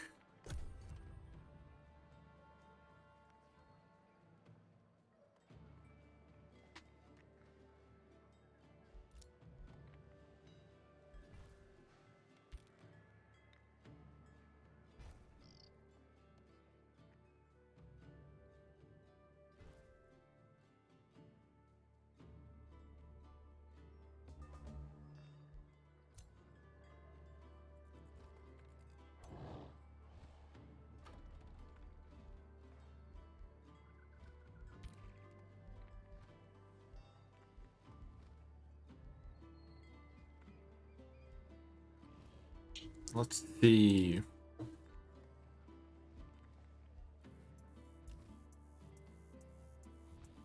I'm currently above my hero limit, so...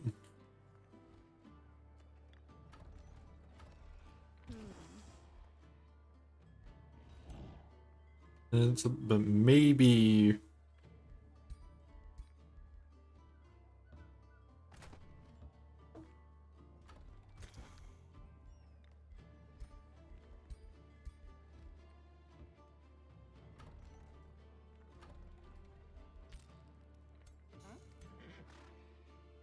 Maybe I can send this squad off to Draktur to take us another city.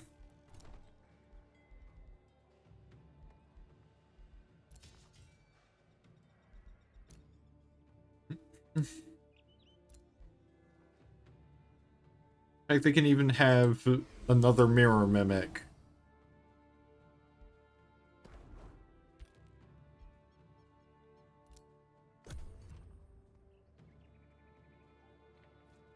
Like that might help them with the siege. Speaking of sieges, looks like more trouble's brewing over here. Like it looks like perhaps an attack on Claria's this throne city.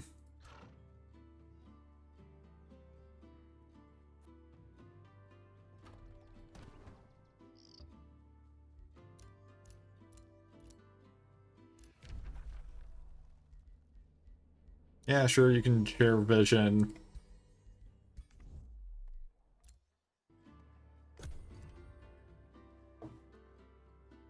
Oh, interesting. It seems seems that over here they've started turning the desert into a tundra.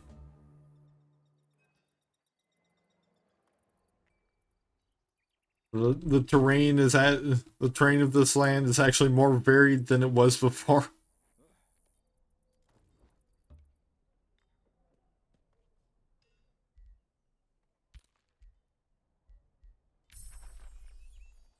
Right, Arcane Maelstrom.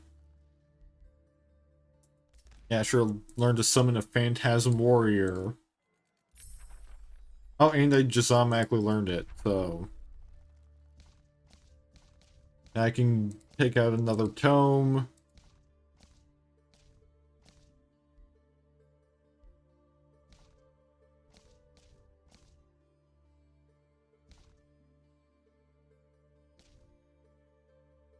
Yeah, let's start getting more stuff to bolster sieges. Above all, the fray. Those who live and breathe war will always grapple for victory. Even after their blades have broken, their bones have shattered, and their brains have been turned to pulp. Build the mightiest war machines and impart your army with a hunger for victory. Then you will be unstoppable. You know what my mistake probably was I didn't.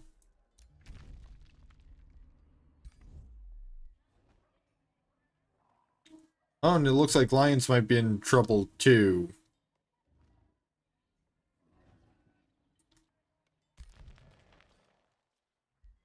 Maybe the game will be a little shorter than 150 turns.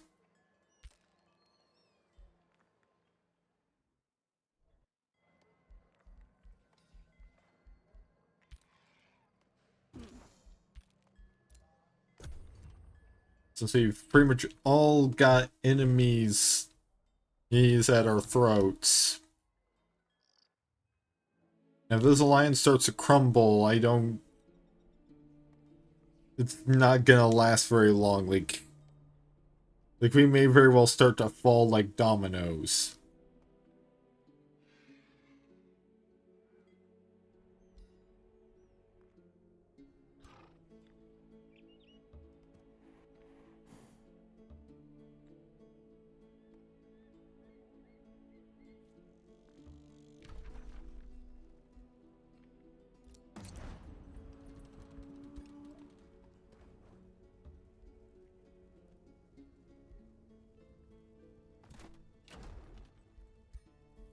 Alright, so here's the thing that I kinda should have done.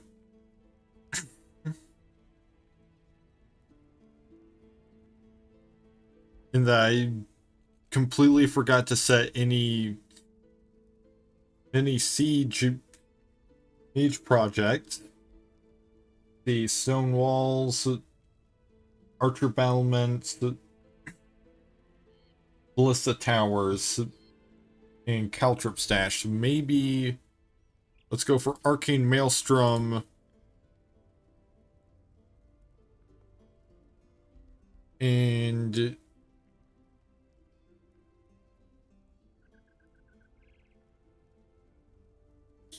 see construct onagers.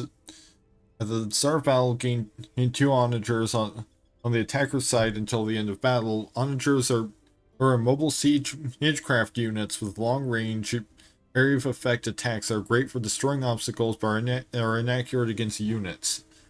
Only one type of siegecraft unit can be brought into combat. If multiple siege projects would bring them, only the strongest of them will appear. But we can also go for Devastator Spheres. Devastator Spheres are siegecraft units that can detonate themselves into the target obstacle or unit to deal massive damage and destroy obstacles. Yeah, we might as well go for that. Since that is definitely the stronger option. It's learning to summon an astral serpent. Great proposal. Fuck no. You're not, none of you are getting me to be a vassal. Oh, sure. Or we can have a teleporter pact. And Gauntlet has sent a war party.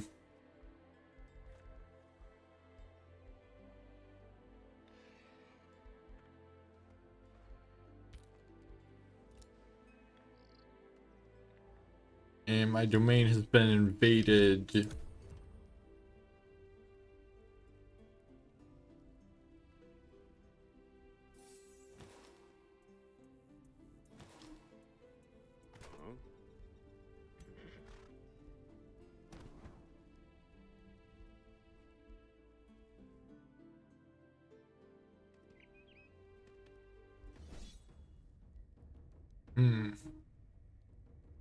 Team Safe decided to just move to preempt the siege.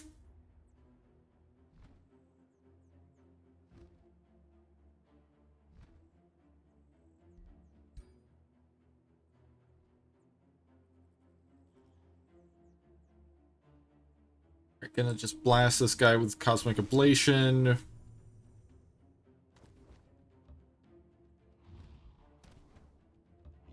Send the Mirror Mimics forwards because they've...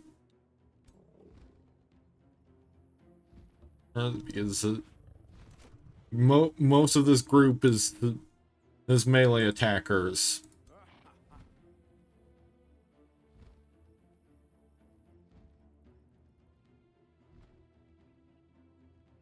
Like, pretty much this entire group is melee attackers, with the exception of these two spellbreakers.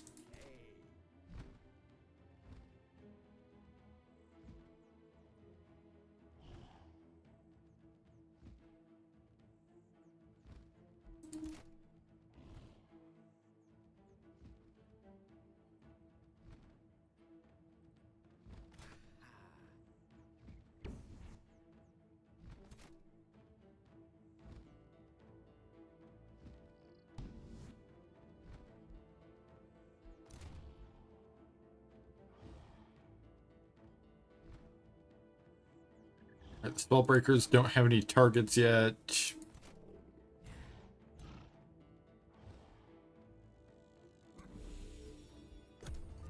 Yeah, we're pretty much just waiting for the enemy to come closer.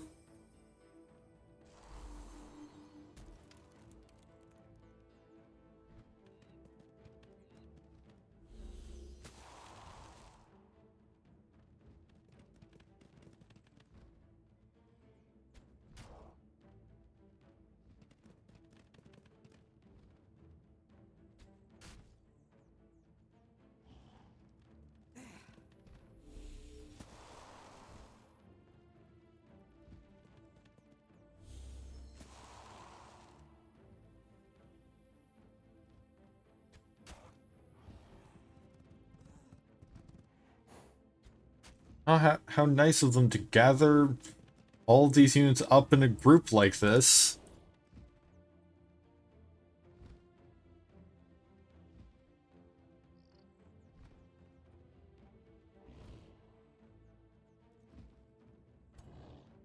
And Thunder Earth.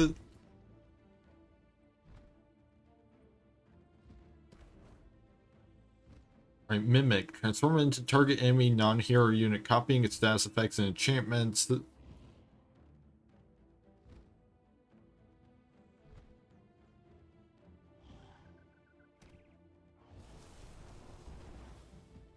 Now we now have a Dark Warrior.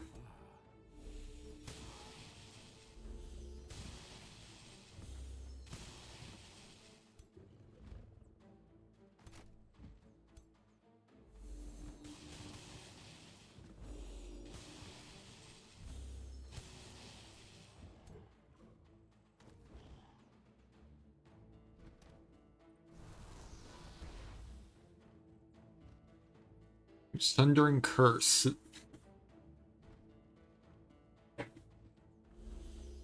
Let's just go for the bolts.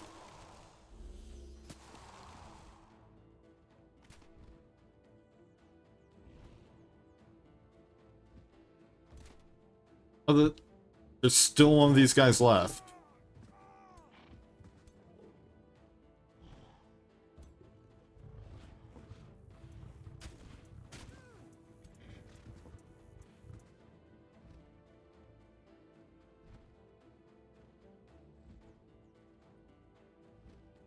I'm just gonna demon step over here.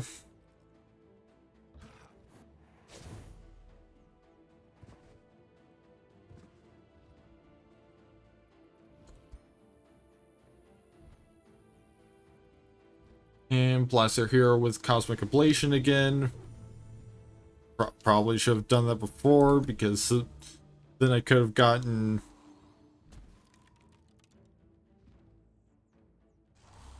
in full use of those of Star Blades.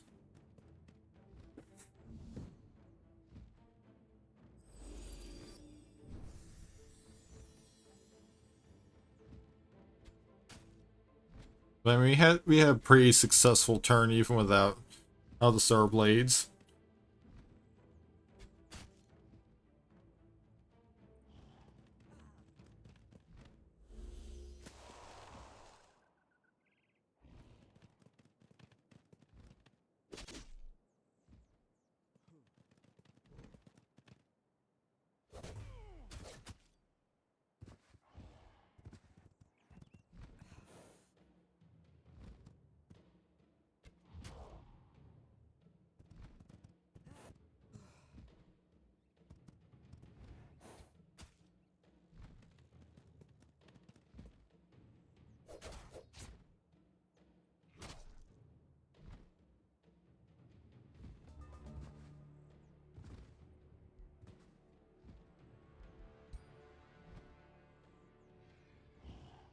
Alright, you know what? I'm just gonna pick this guy off with Cosmic Ablation.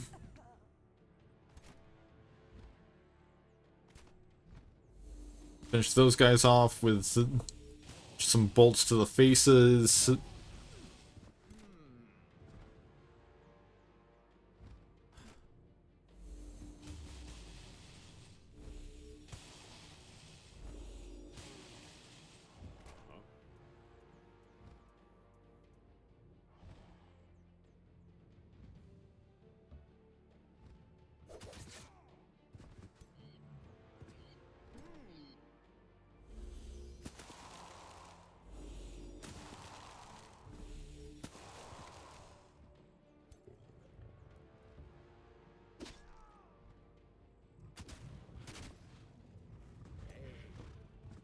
And finish off the last of those guys.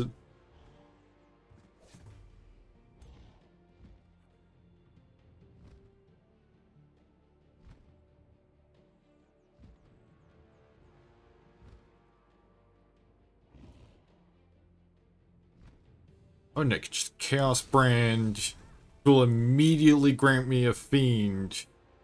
And I think. Or not, because apparently he just didn't die. Even though it kind of said that he would. Oh, they're fumbling.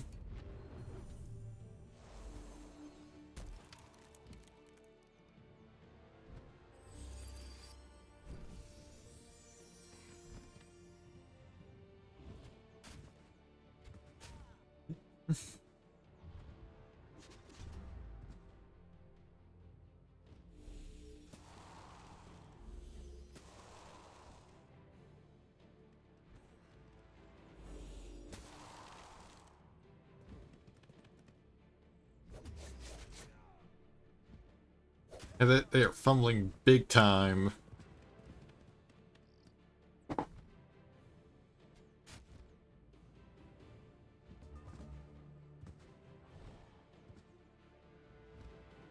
Alright, so now... Now I've got my the Inferno puppies.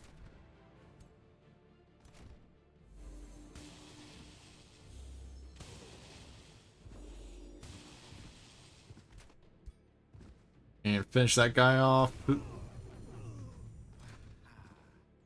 Then again, because they're still engaged in melee, they technically...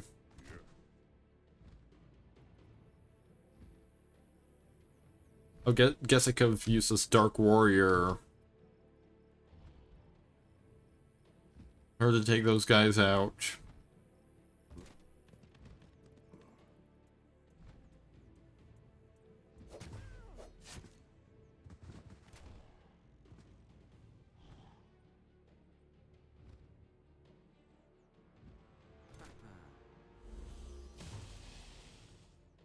But, you know... Well, what's done is done.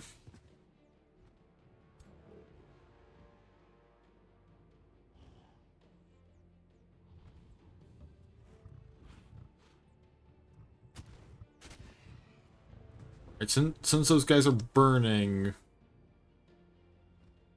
They'll probably be finished off by their burning effect.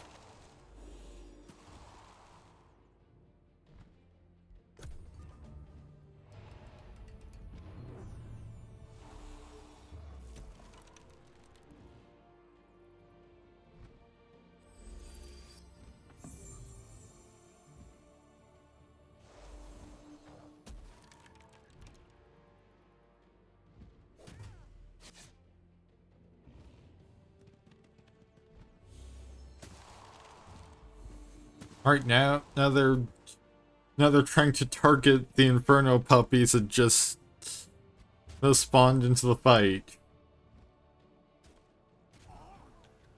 Oh, guess this guy's got taken out by a retaliation.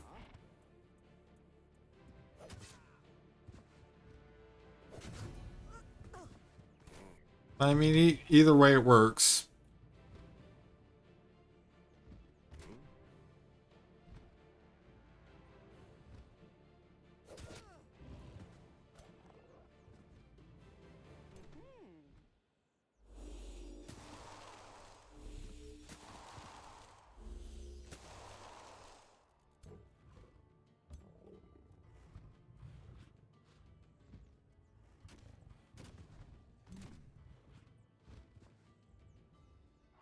Not gonna slam these guys with a couple nice area of effect.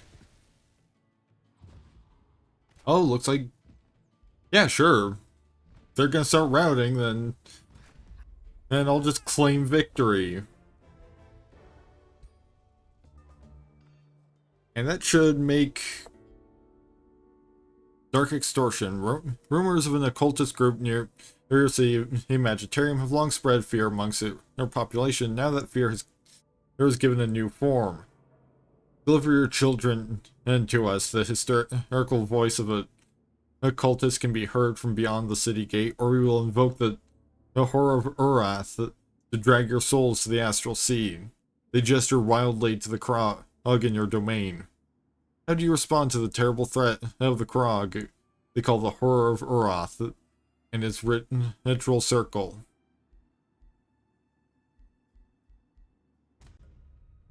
Saying as how I was able to just bind one of those things to my will a little while back, still have no clue what happened to it. Yet I'm not that intimidated.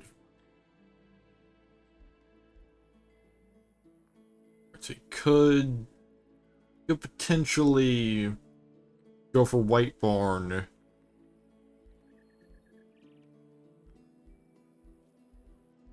I mean, honestly, like, we're not really using that many units of...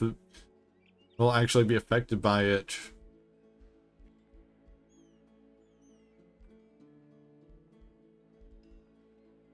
I think I might just summon another Mirror Mimic right now.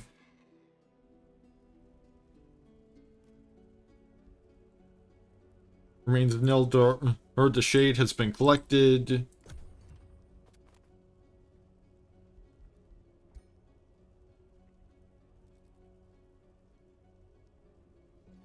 Like, you've probably just about got this siege now, because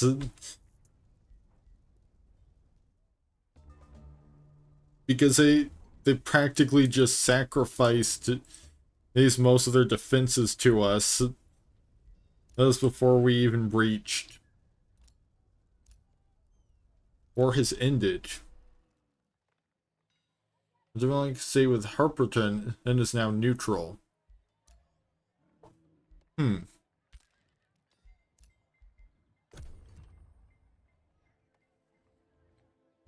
Ah, because it's now vassal of one of our allies.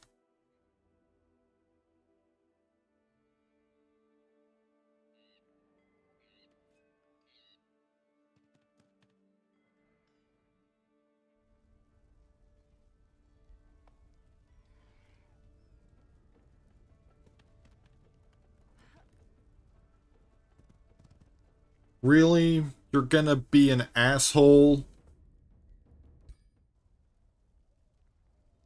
You're going to just happen to have this massive army one turn before I finish the siege.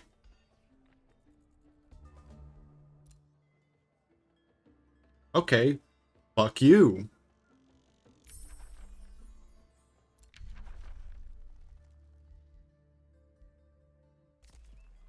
You've still got to deal with all of my allies.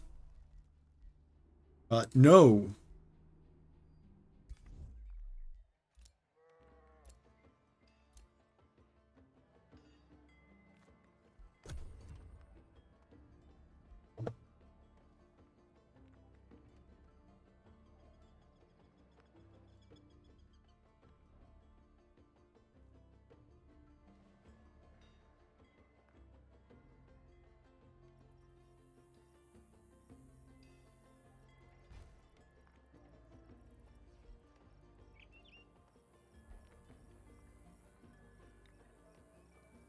You know what?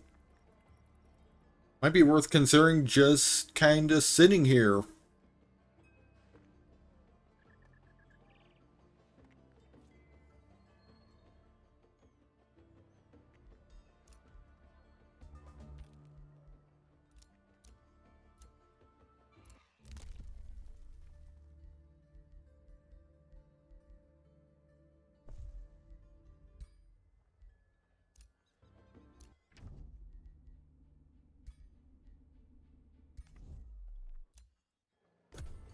And evidently, the game's going to just continue pulling bullshit. And every time I start to gain the upper hand.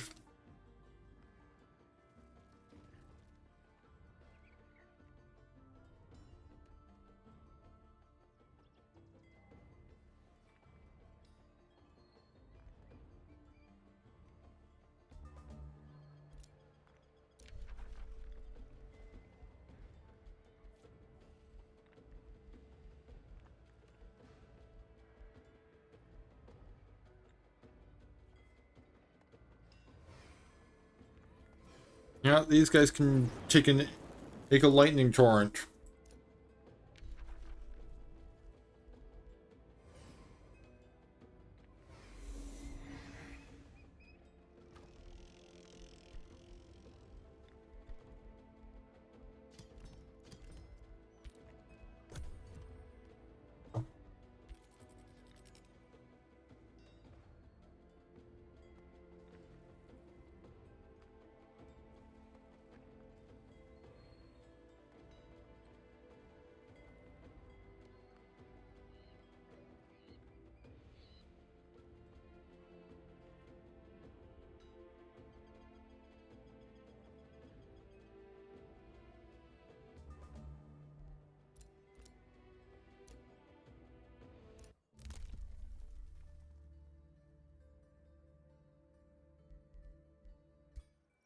Yeah, don't really see much use in that.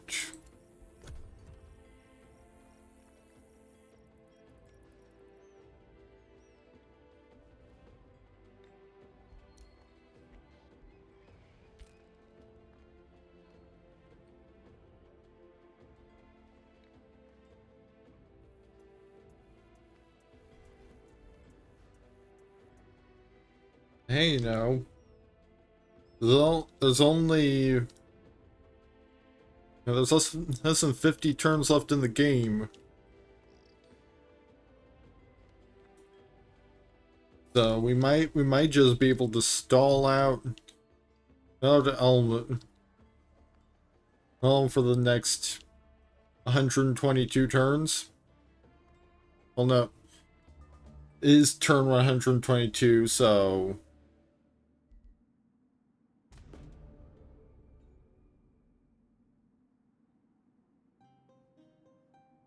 Julian Deshade of Draktur has heard of your progress in education and knowledge. Every time I hear about Magisterium, I am amazed by your newest arcane breakthrough.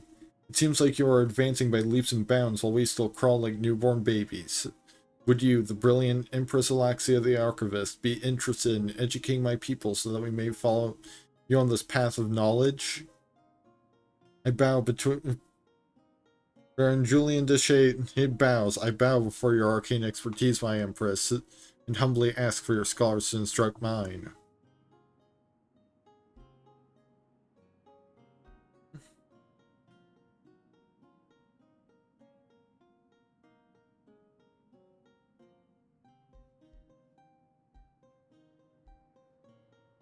Hmm. 100% success.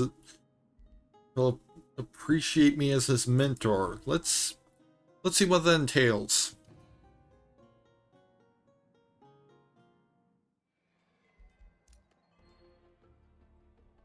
After all,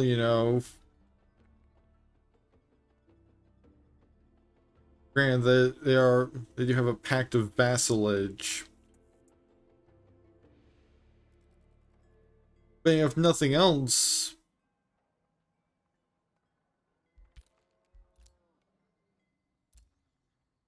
maybe if I'm friendly enough with Julian, then he'll stop sending war parties for a little while.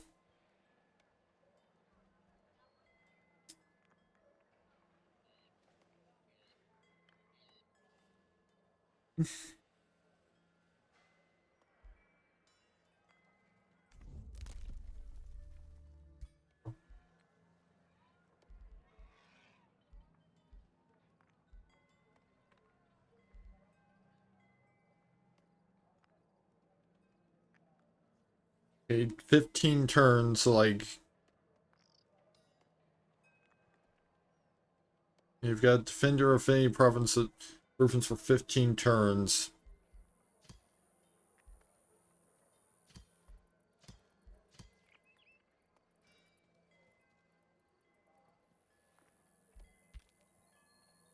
So that would mean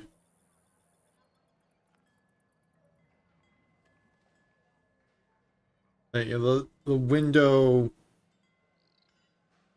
So I mean that to be able to score a magic victory, I would need to be able to take 2 more cities in the next 10 turns and build the province improvements in that time.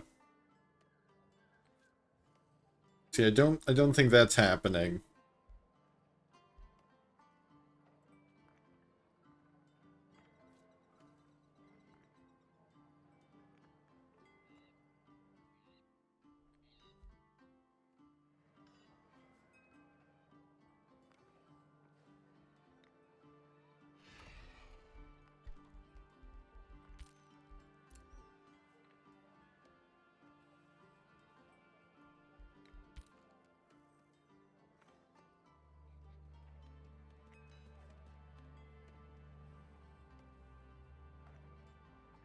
I think it might be a case of just trying to ride with one of these 3 for an allied victory.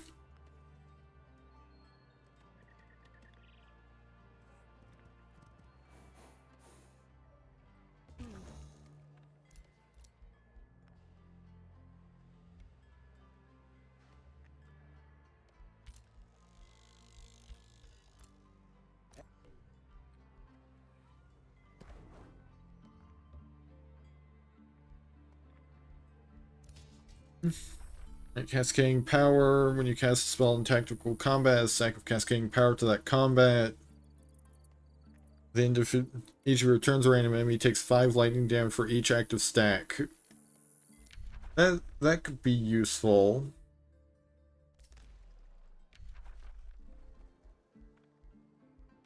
Yeah, let's launch that.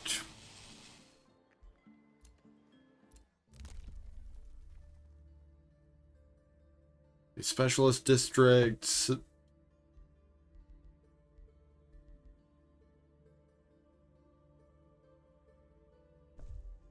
Oh, let's see if we can completing a province annexation summons an animal unit you can under your control. Apparently, there's at least at launch there was like an exploit that you can do with this particular ability. But that exploit requires multiple cities, so no. Like I'm not going to become your vassal.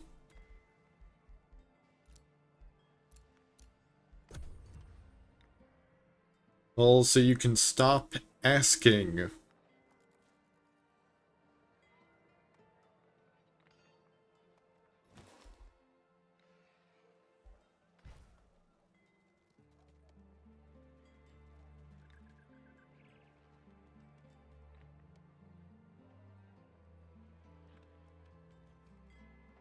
Oh, looks like some of our allies might be coming to help with all of, you know, these guys that are hanging around our city.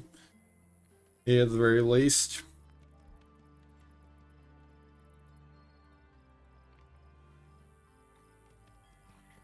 Or maybe they aren't. Well, I mean, these guys seem content to just kind of wander around, so...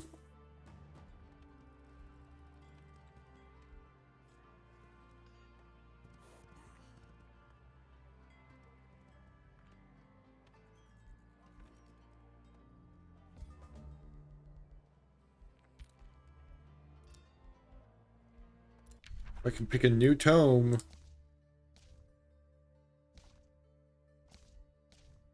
Now let's go for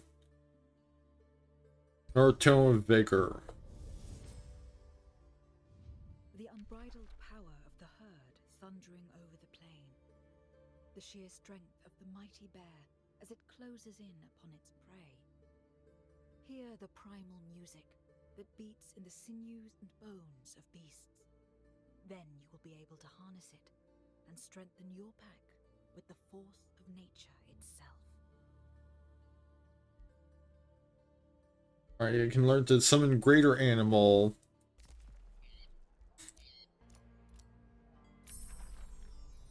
Magical wards, inscribes magical wards onto the target race, granting +2 lightning resistance, +2 fire resistance, and +2 frost resistance.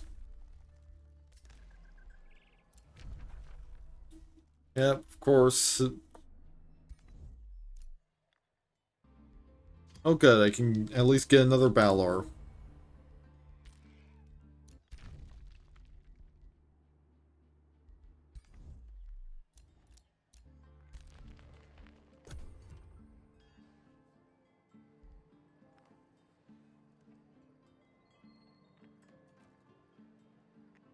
Now if I want to siege something, I have to go personally anyway, so...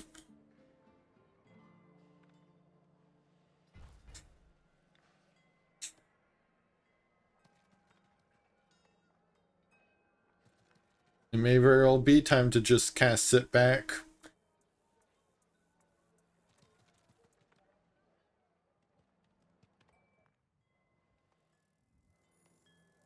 And yeah, if they want to come and take the city, sure, then you know, I'll fight them as long as I can.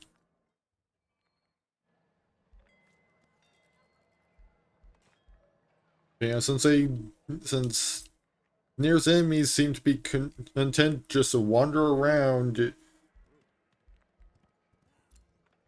And making notifications about my Seed of Astral pop up.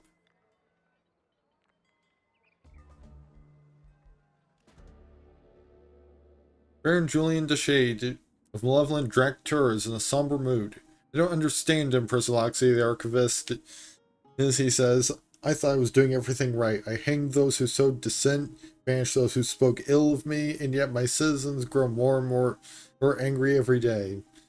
They're at my gates as we speak, shouting about tyranny, but you, my Empress, everyone respects you. I beg of you, my Empress, lend me some of your wisdom to save Dractura from an uprising. My envoys will help to improve your legacy.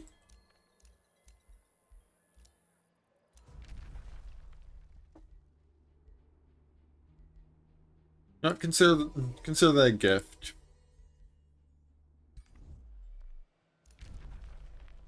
No, I'm not becoming your vassal. You going to...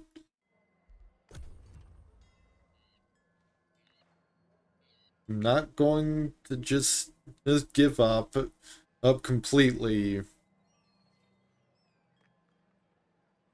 Not when I can potentially win by just outlasting you assholes.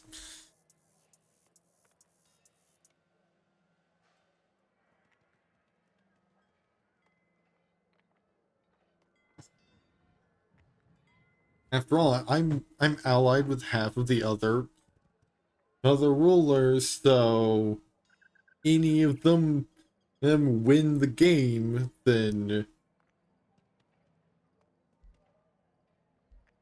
unless I failed to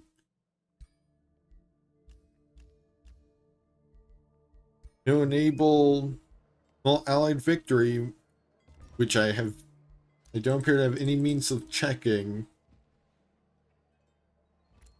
And I'll win right along with them.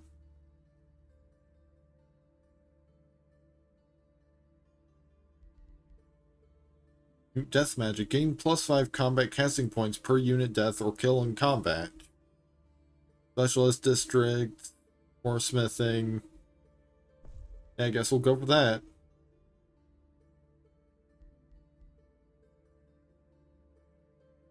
Yeah, sure, I'll grab a crypt blade.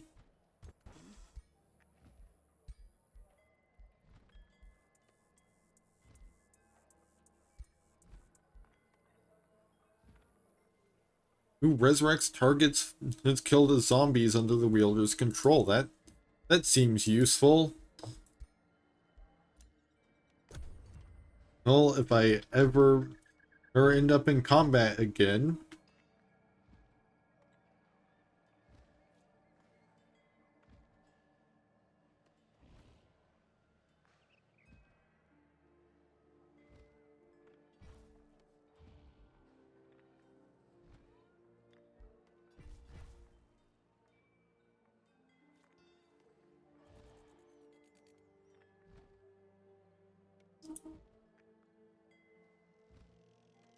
But, you know, who knows when that will be.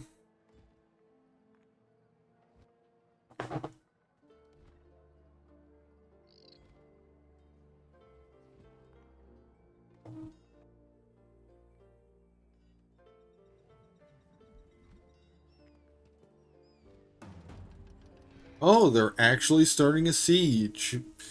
How interesting. Saying they're actually trying to do something.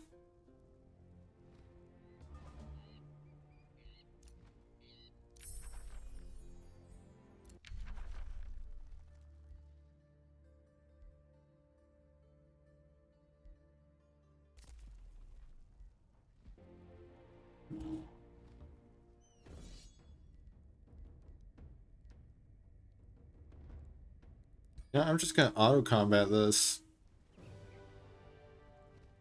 Yep, and just obliterated them and got an Inferno puppy out of it.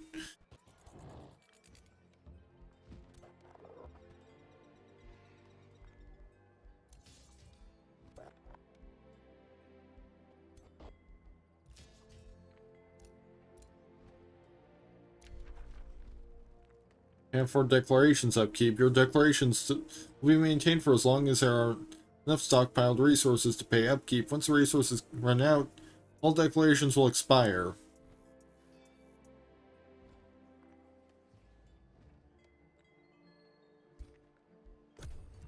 What do you mean I can't afford the upkeep? If I've got an income.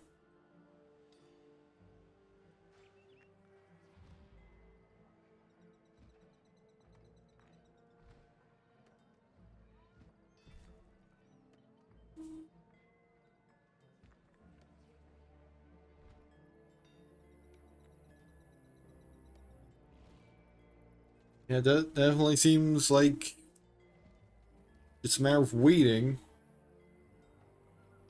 the next 22 turns.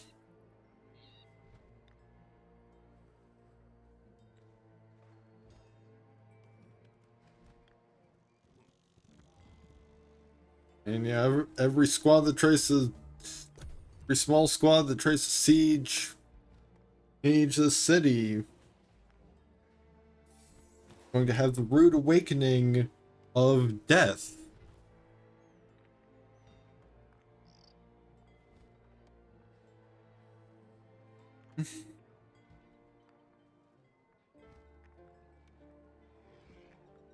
Which is basically just going to keep snowballing. Calling the more weak squads they send in.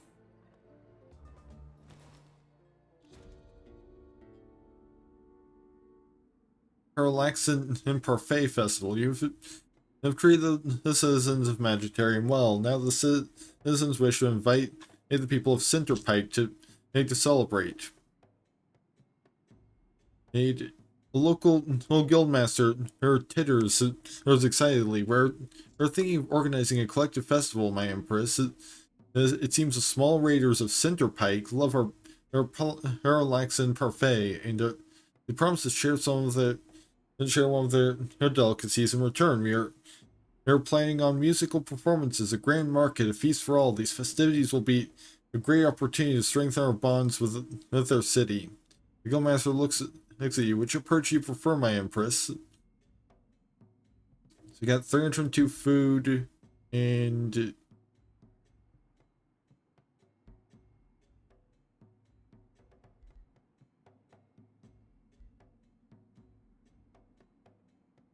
not sure. I'll be buddies with Cinderpike.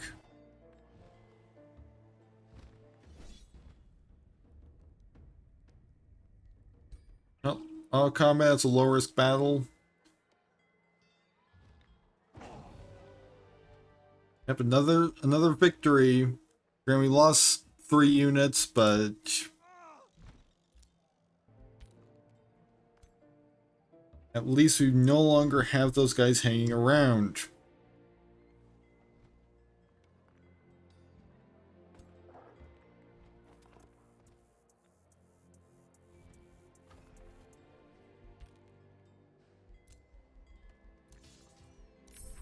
Flame burst weapons.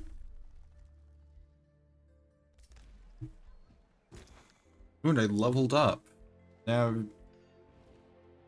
level 7. So now I can get my Wisp familiar.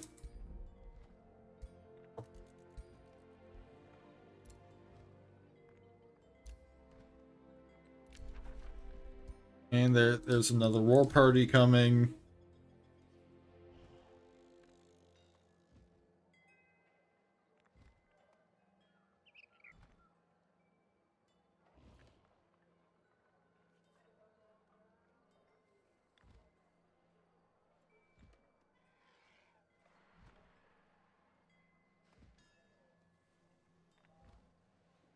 But there's also only 19 turns left in the game. Yep, 20 turns remaining until score victory.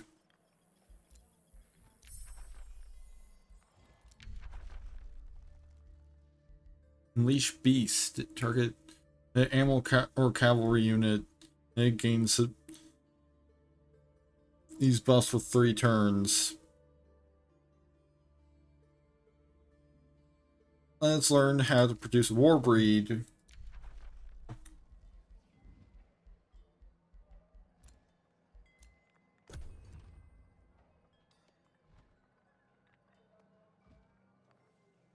But, you know, there's only a handful of turns waiting and turns left in the game.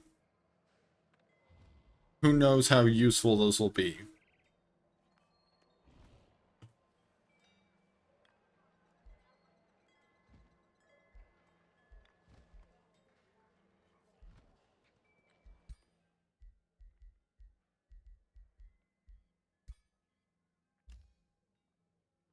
Is there maybe a way we can display the score?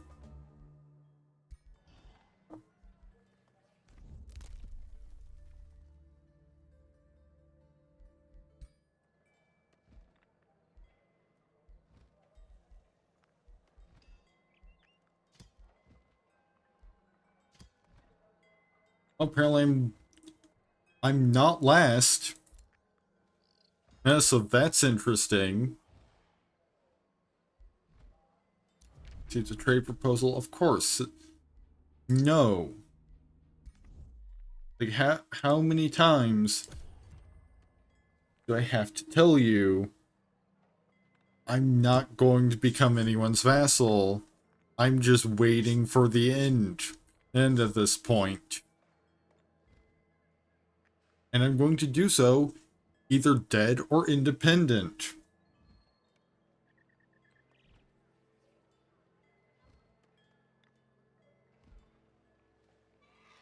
You know, all you assholes are doing is just making this take longer.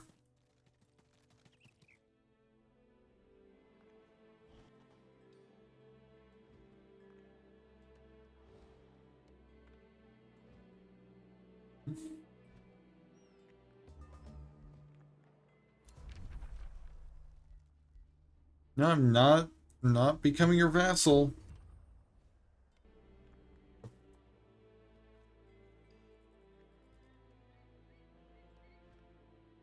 Well, you can try and make demands all you want. I'm not going to agree to them.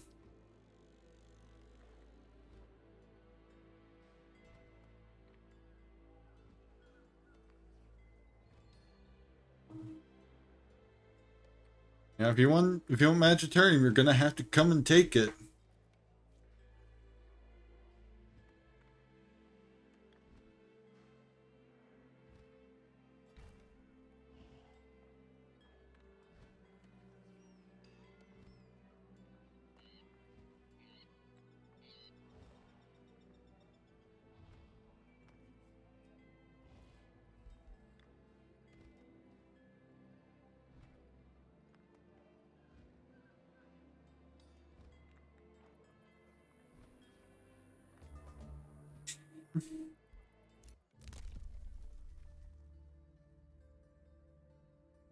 Oh, I can get +3 8 gold per unit tier of the units killed in combat. Sure, let's just make some money when the inevitable war party comes again.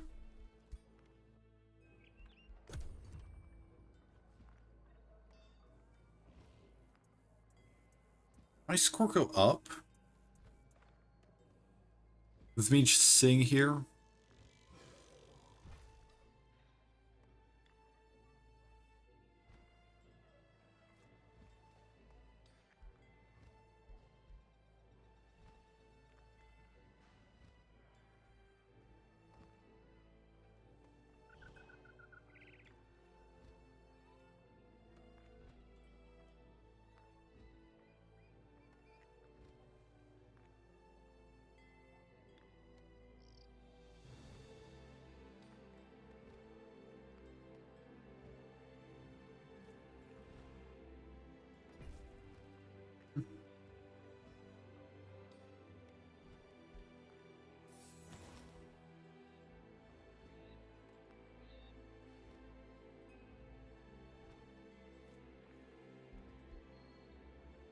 You know, interesting that it seems like nobody has Roger Scarbone of Centerpike shares a request concerning your prisoner, Vlad Deshade of Draktur. O Empress, word has reached me that you've captured an important hero of Draktur. Chieftain Roger Scarbone rubs his hands. The so-called hero, Vlad Deshade, has killed many of my soldiers. Capturing him would surely increase our leverage over his wretched city. He prepared a special treatment for Baron Vlad Deshade of the humanoid overlords. Chieftain Roger Scarbone smiles deviously, eager to take Vlad Deshade under his care.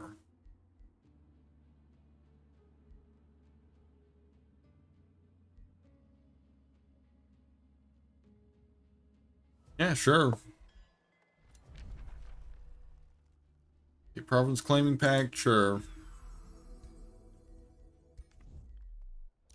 And now I'm neutral because I'm letting one of my enemies be tortured.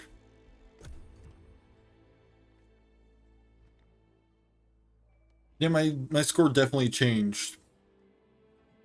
Guess somebody lost something important.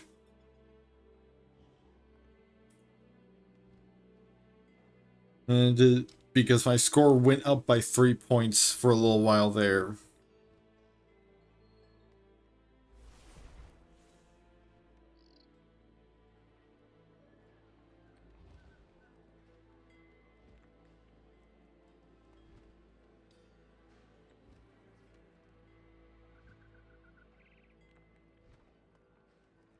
But, you know, as long as one of these three are the ones to win the score victory, then I'm pretty sure I win right along with them.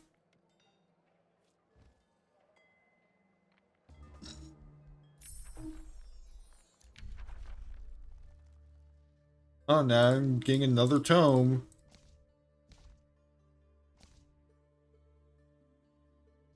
That's another possibility, is that, you know, I got my magic score higher. I am armored by love. I shall envelop the world in this armor to safeguard it and bless it with healing light. I am the bastion of the weak. I fortify the strong. The warriors of truth follow in my wake, like a wave of justice made flesh. Consecrated domains, the same city spell. Just +2 resistance and +3 morale. Ooh, that could actually be useful. Since the main reason we even ended up in this situation is because of morale. And now I've got Nightmare.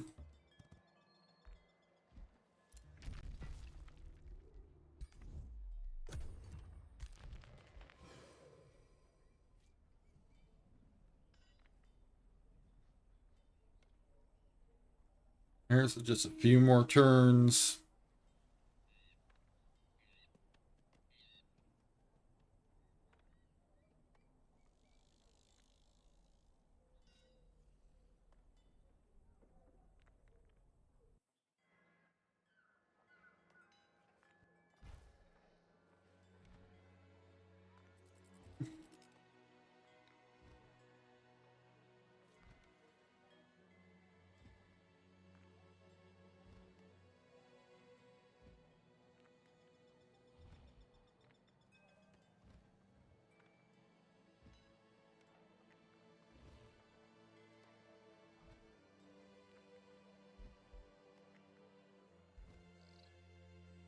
Okay, good. That it didn't glitch.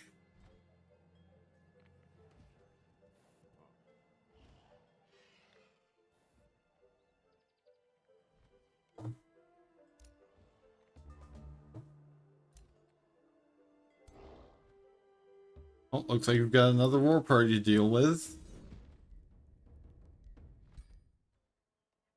Probably gonna want to wait until they get a little bit closer. Or so that we can go at them full force. Or so without leaving the city.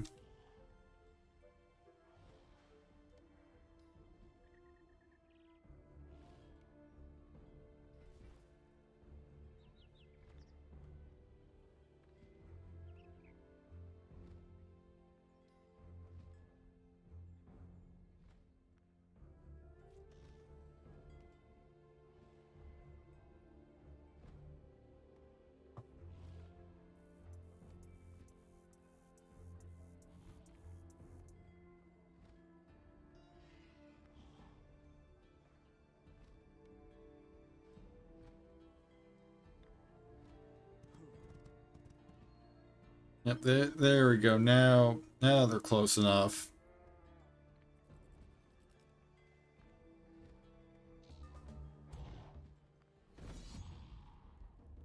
Or not. Maybe apparently they've got to get it closer still.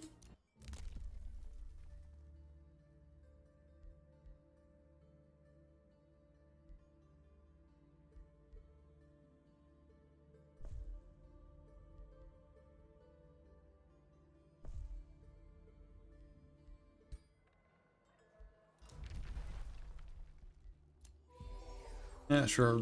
Or I'll give a gift of gold, and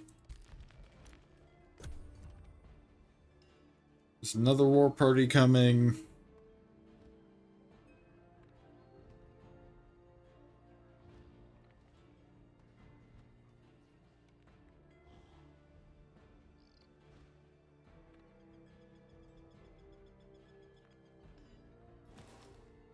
There's also only 11 turns left.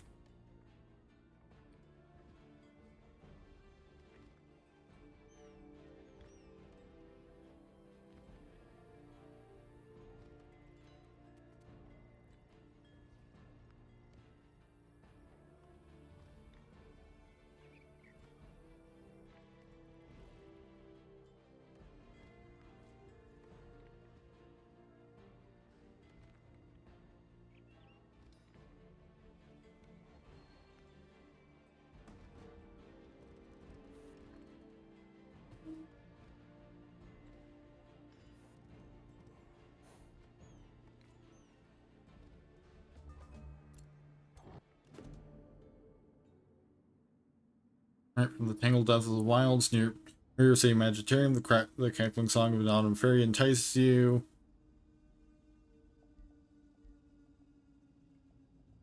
Yeah, we can go for growth.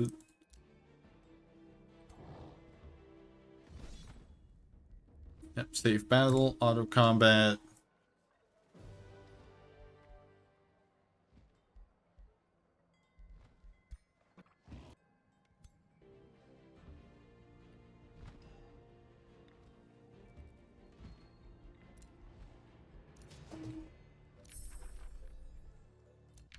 Consecrate domain.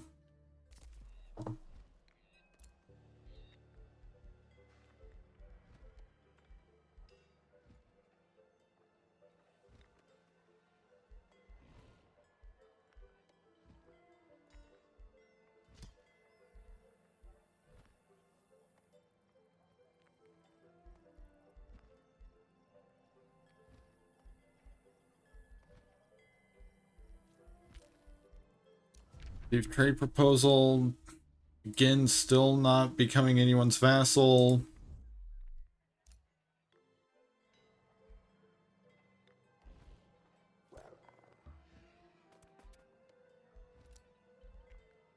After all, I'm potentially going to win in and 11 and 10 turns.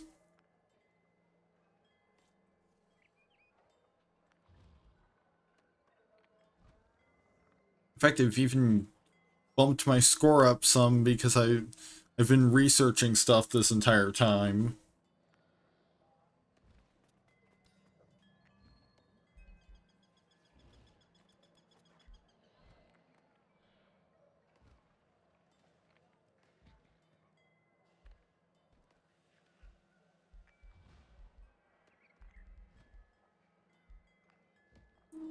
And that's been kind of what's been keeping me from being dead last.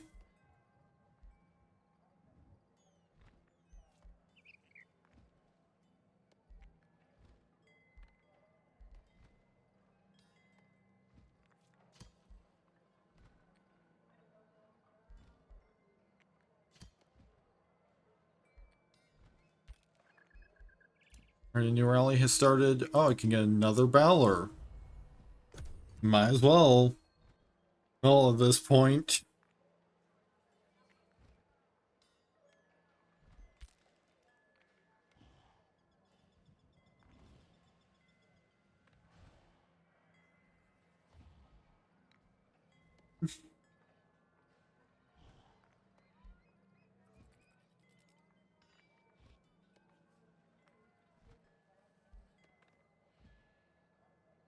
And, you know, as long as none of these three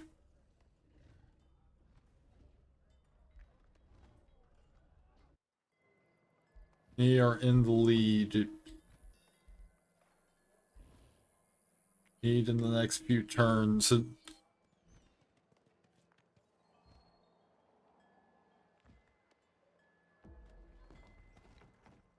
And should be able to just ride with whoever is in the lead. 10 rounds remaining until score victory.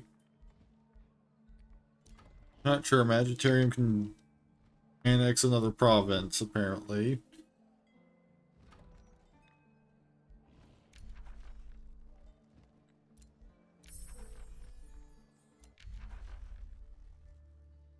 Mirror Veil.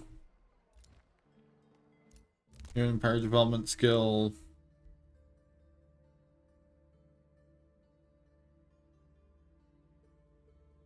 Destroying an infestation or conquering a free city grants a stacking plus 300 relations to all other free cities for 10 turns. That would have been useful early on.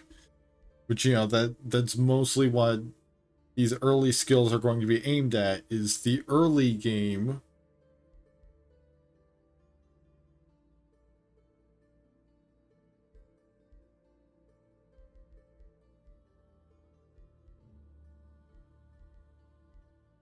And once you reach the very late game, that is turn 141 out of 150.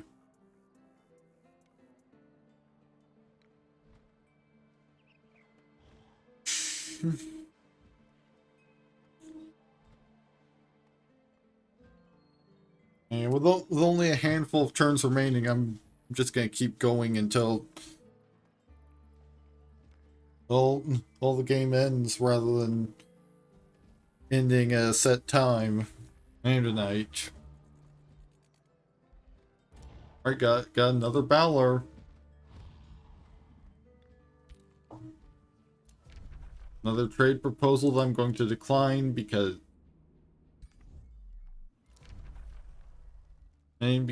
both of these people can go eat a dick.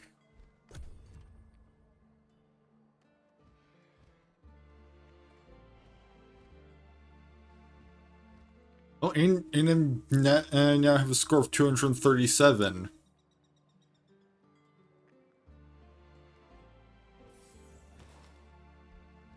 Again, probably just because I'm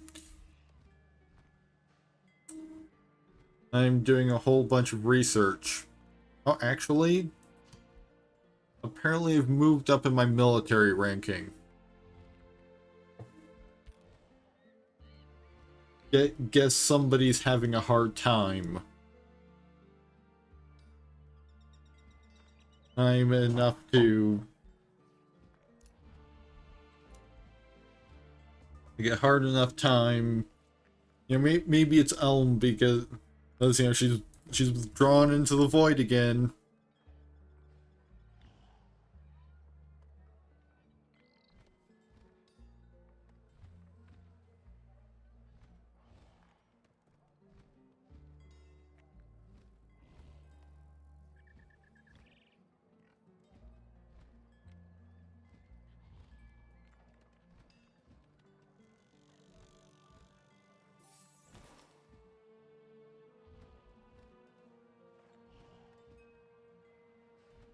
And to turn 144.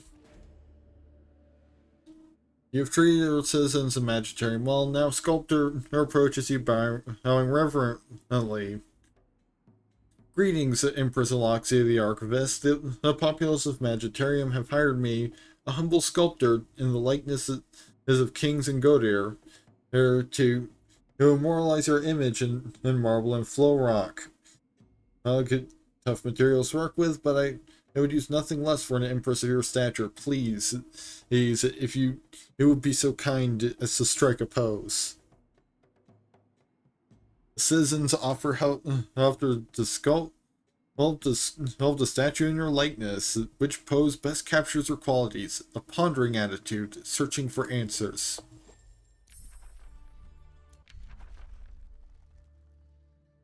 Alright, might as well research Domain of Death.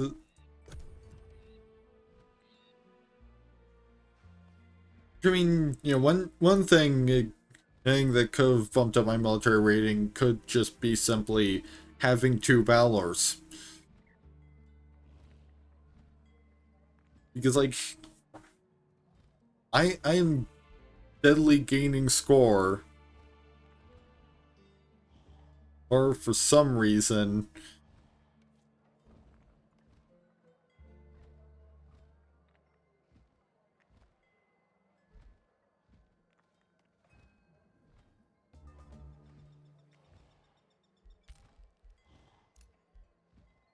Oh, and I'm good now.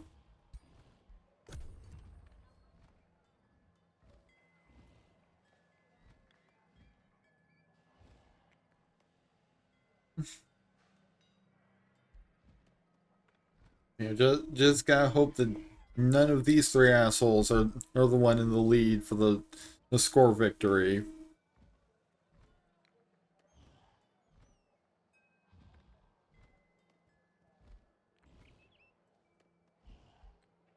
Because, you know, I'm kind of banking on being allies with whoever wins at this point.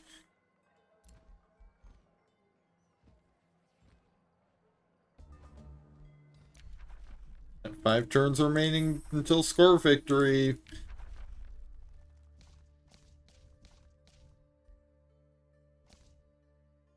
Guess I'll pick up the Tome of Subjugation. To the righteous is given the duty of bringing light unto those still in the dark. Whoever takes on this duty shall be granted the right of might. The errant seed must be ground beneath the heel of virtue before it can grow. Your enemies may cower at first, but your armies shall be ever emboldened by their glorious purpose.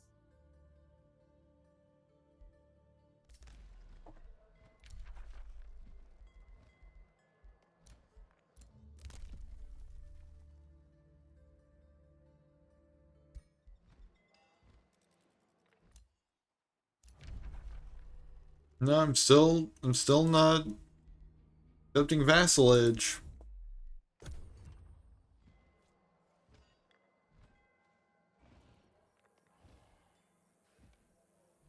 Like, I like that none of them have even tried. Like, it's only been independent war parties from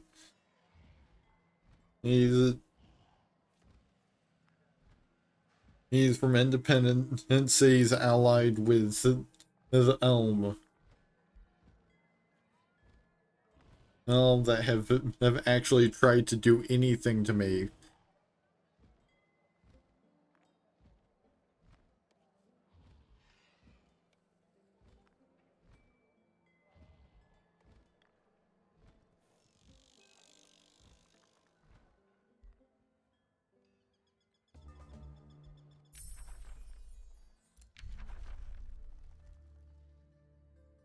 Final Ultimatum.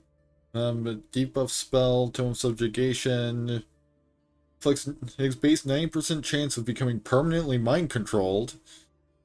It's on a target routing unit. If successful, it gains plus 60 morale. If resisted, the unit dies instead.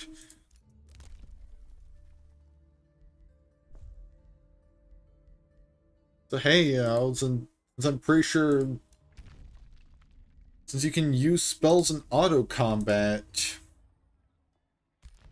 if I end up fighting another war party in the next 3 turns, then I might get 2 units. It's instead of just 1. Really, I might even get 3. and so I'll have two Valors in the fight, thus making it where I can have two targets for. Thus making it where I can target two different units. It's with Chaos Brand.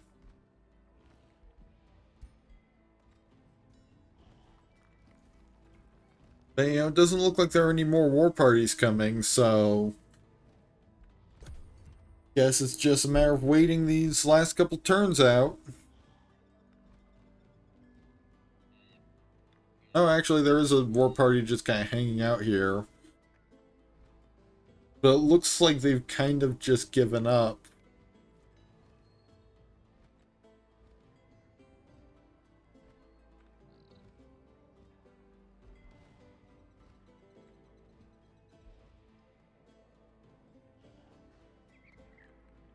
Because, like, I feel like they've been hanging out there for a while now.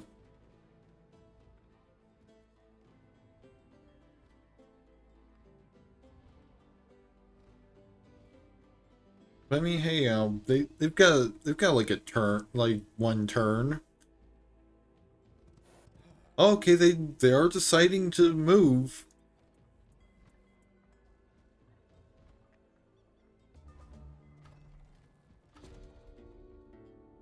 Merchant of the Gracious Wonder Builders from Agitarium, widely known for his depraved feast, has come before your throne, pleading for absolution. Do not look with wrath on this poor sinner, O Empress. As the man begs, his voice thick with fear. For too long I ignored the divine bidding of thy faith. Now a dark curse has befallen me, slowly destroying all I hold dear. Even my own health is dwindling, draining any strength I have left. Please, my Empress, name any offering or service I can and give to save me and my family from this curse. Now study the Holy Scriptures, and the path of redemption will reveal itself to you. Might as well learn staves of warding at this point, I guess. Oh, and we just did it automatically. Desecrate structure, and auto combat these guys to death. Oh, didn't get any units this time. I'm guessing I didn't. And choose to use the Chaos Brain this time. Or maybe they routed or something. And we didn't get a chance to take any of them over.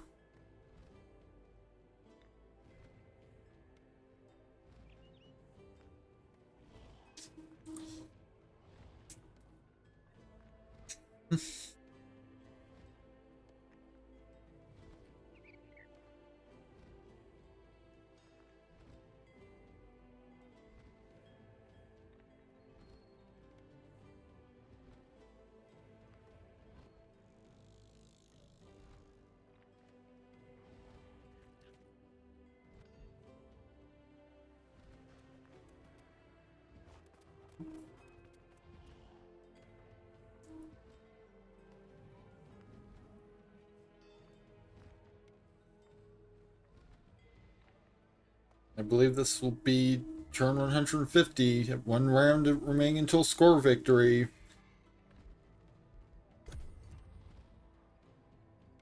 So let's find out who wins.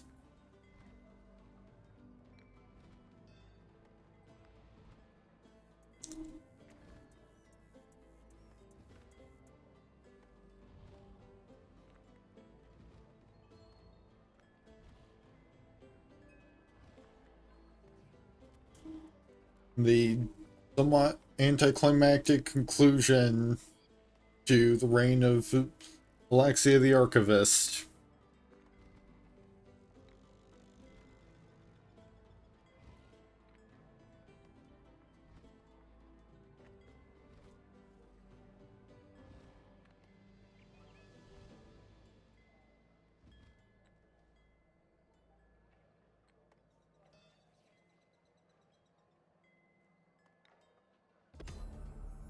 Day 151 dawns.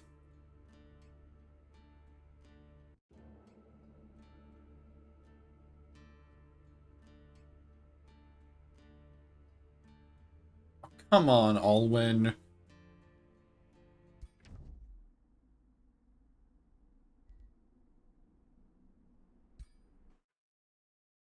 Well, guess that's it.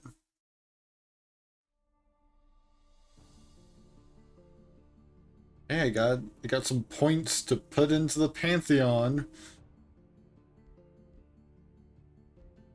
Pantheon level 3, so I can pick up a wizard hat, a knight helmet, or a barbaric warlord helmet. I think all I'm getting is,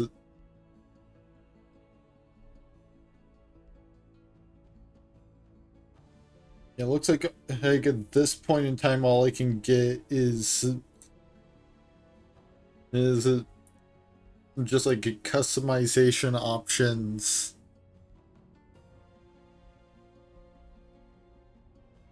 So you know what? Let's see. Unlocks mana addicts.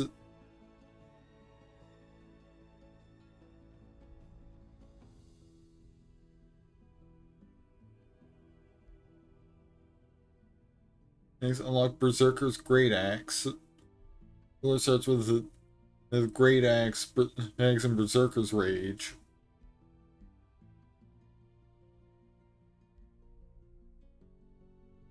It's Wizard Culture trait. Need Tyrant Knight Hero no origin.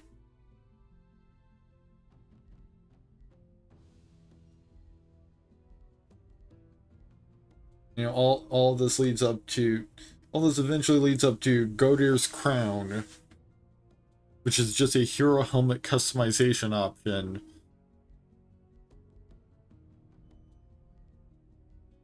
You know, you can get stuff like Cryomancer Hero Origin, Geomancer, or Necromancer, Warlock Culture trait, just Chosen Destroyers.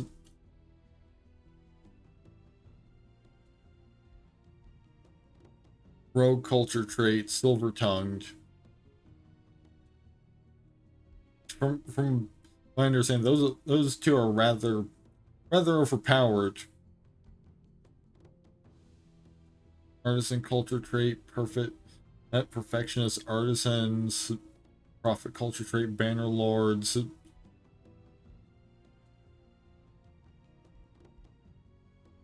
Hero Origin.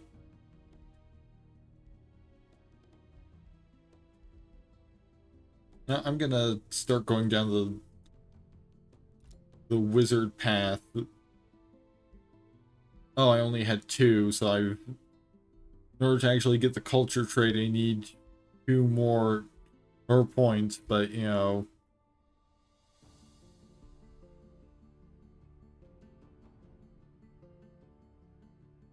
Alright, so that's it for Alaxia the Archivist. I think next Thursday I might actually do some Crusader Kings 3. Because at some point I ought to actually finish my A Fate of Iberia campaign. And I kind of want to spend some time. I'm just kind of like watching videos maybe. Need to better understand how to actually be good at this game.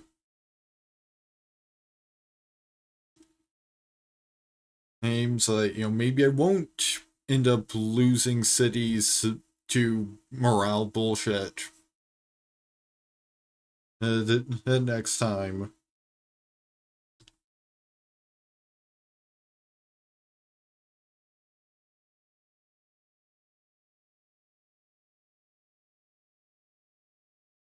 I think maybe I'll go back to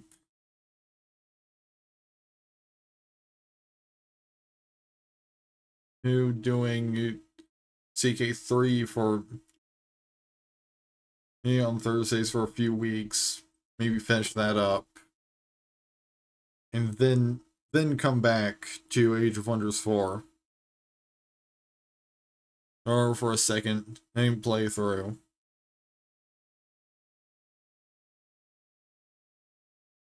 For now, thank you to everyone who stopped by tonight. Next stream in general is planned for Saturday with Thinking AI-less Dungeon. And next Thursday, like I said, is probably going to be CK3. And next Age of Wonder stream is probably going to be after I finish my CK3 campaign, or potentially after I get bored of it again.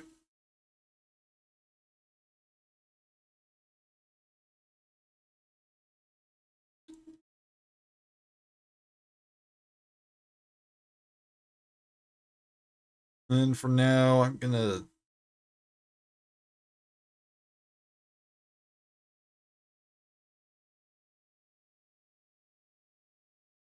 send y'all off on a raid to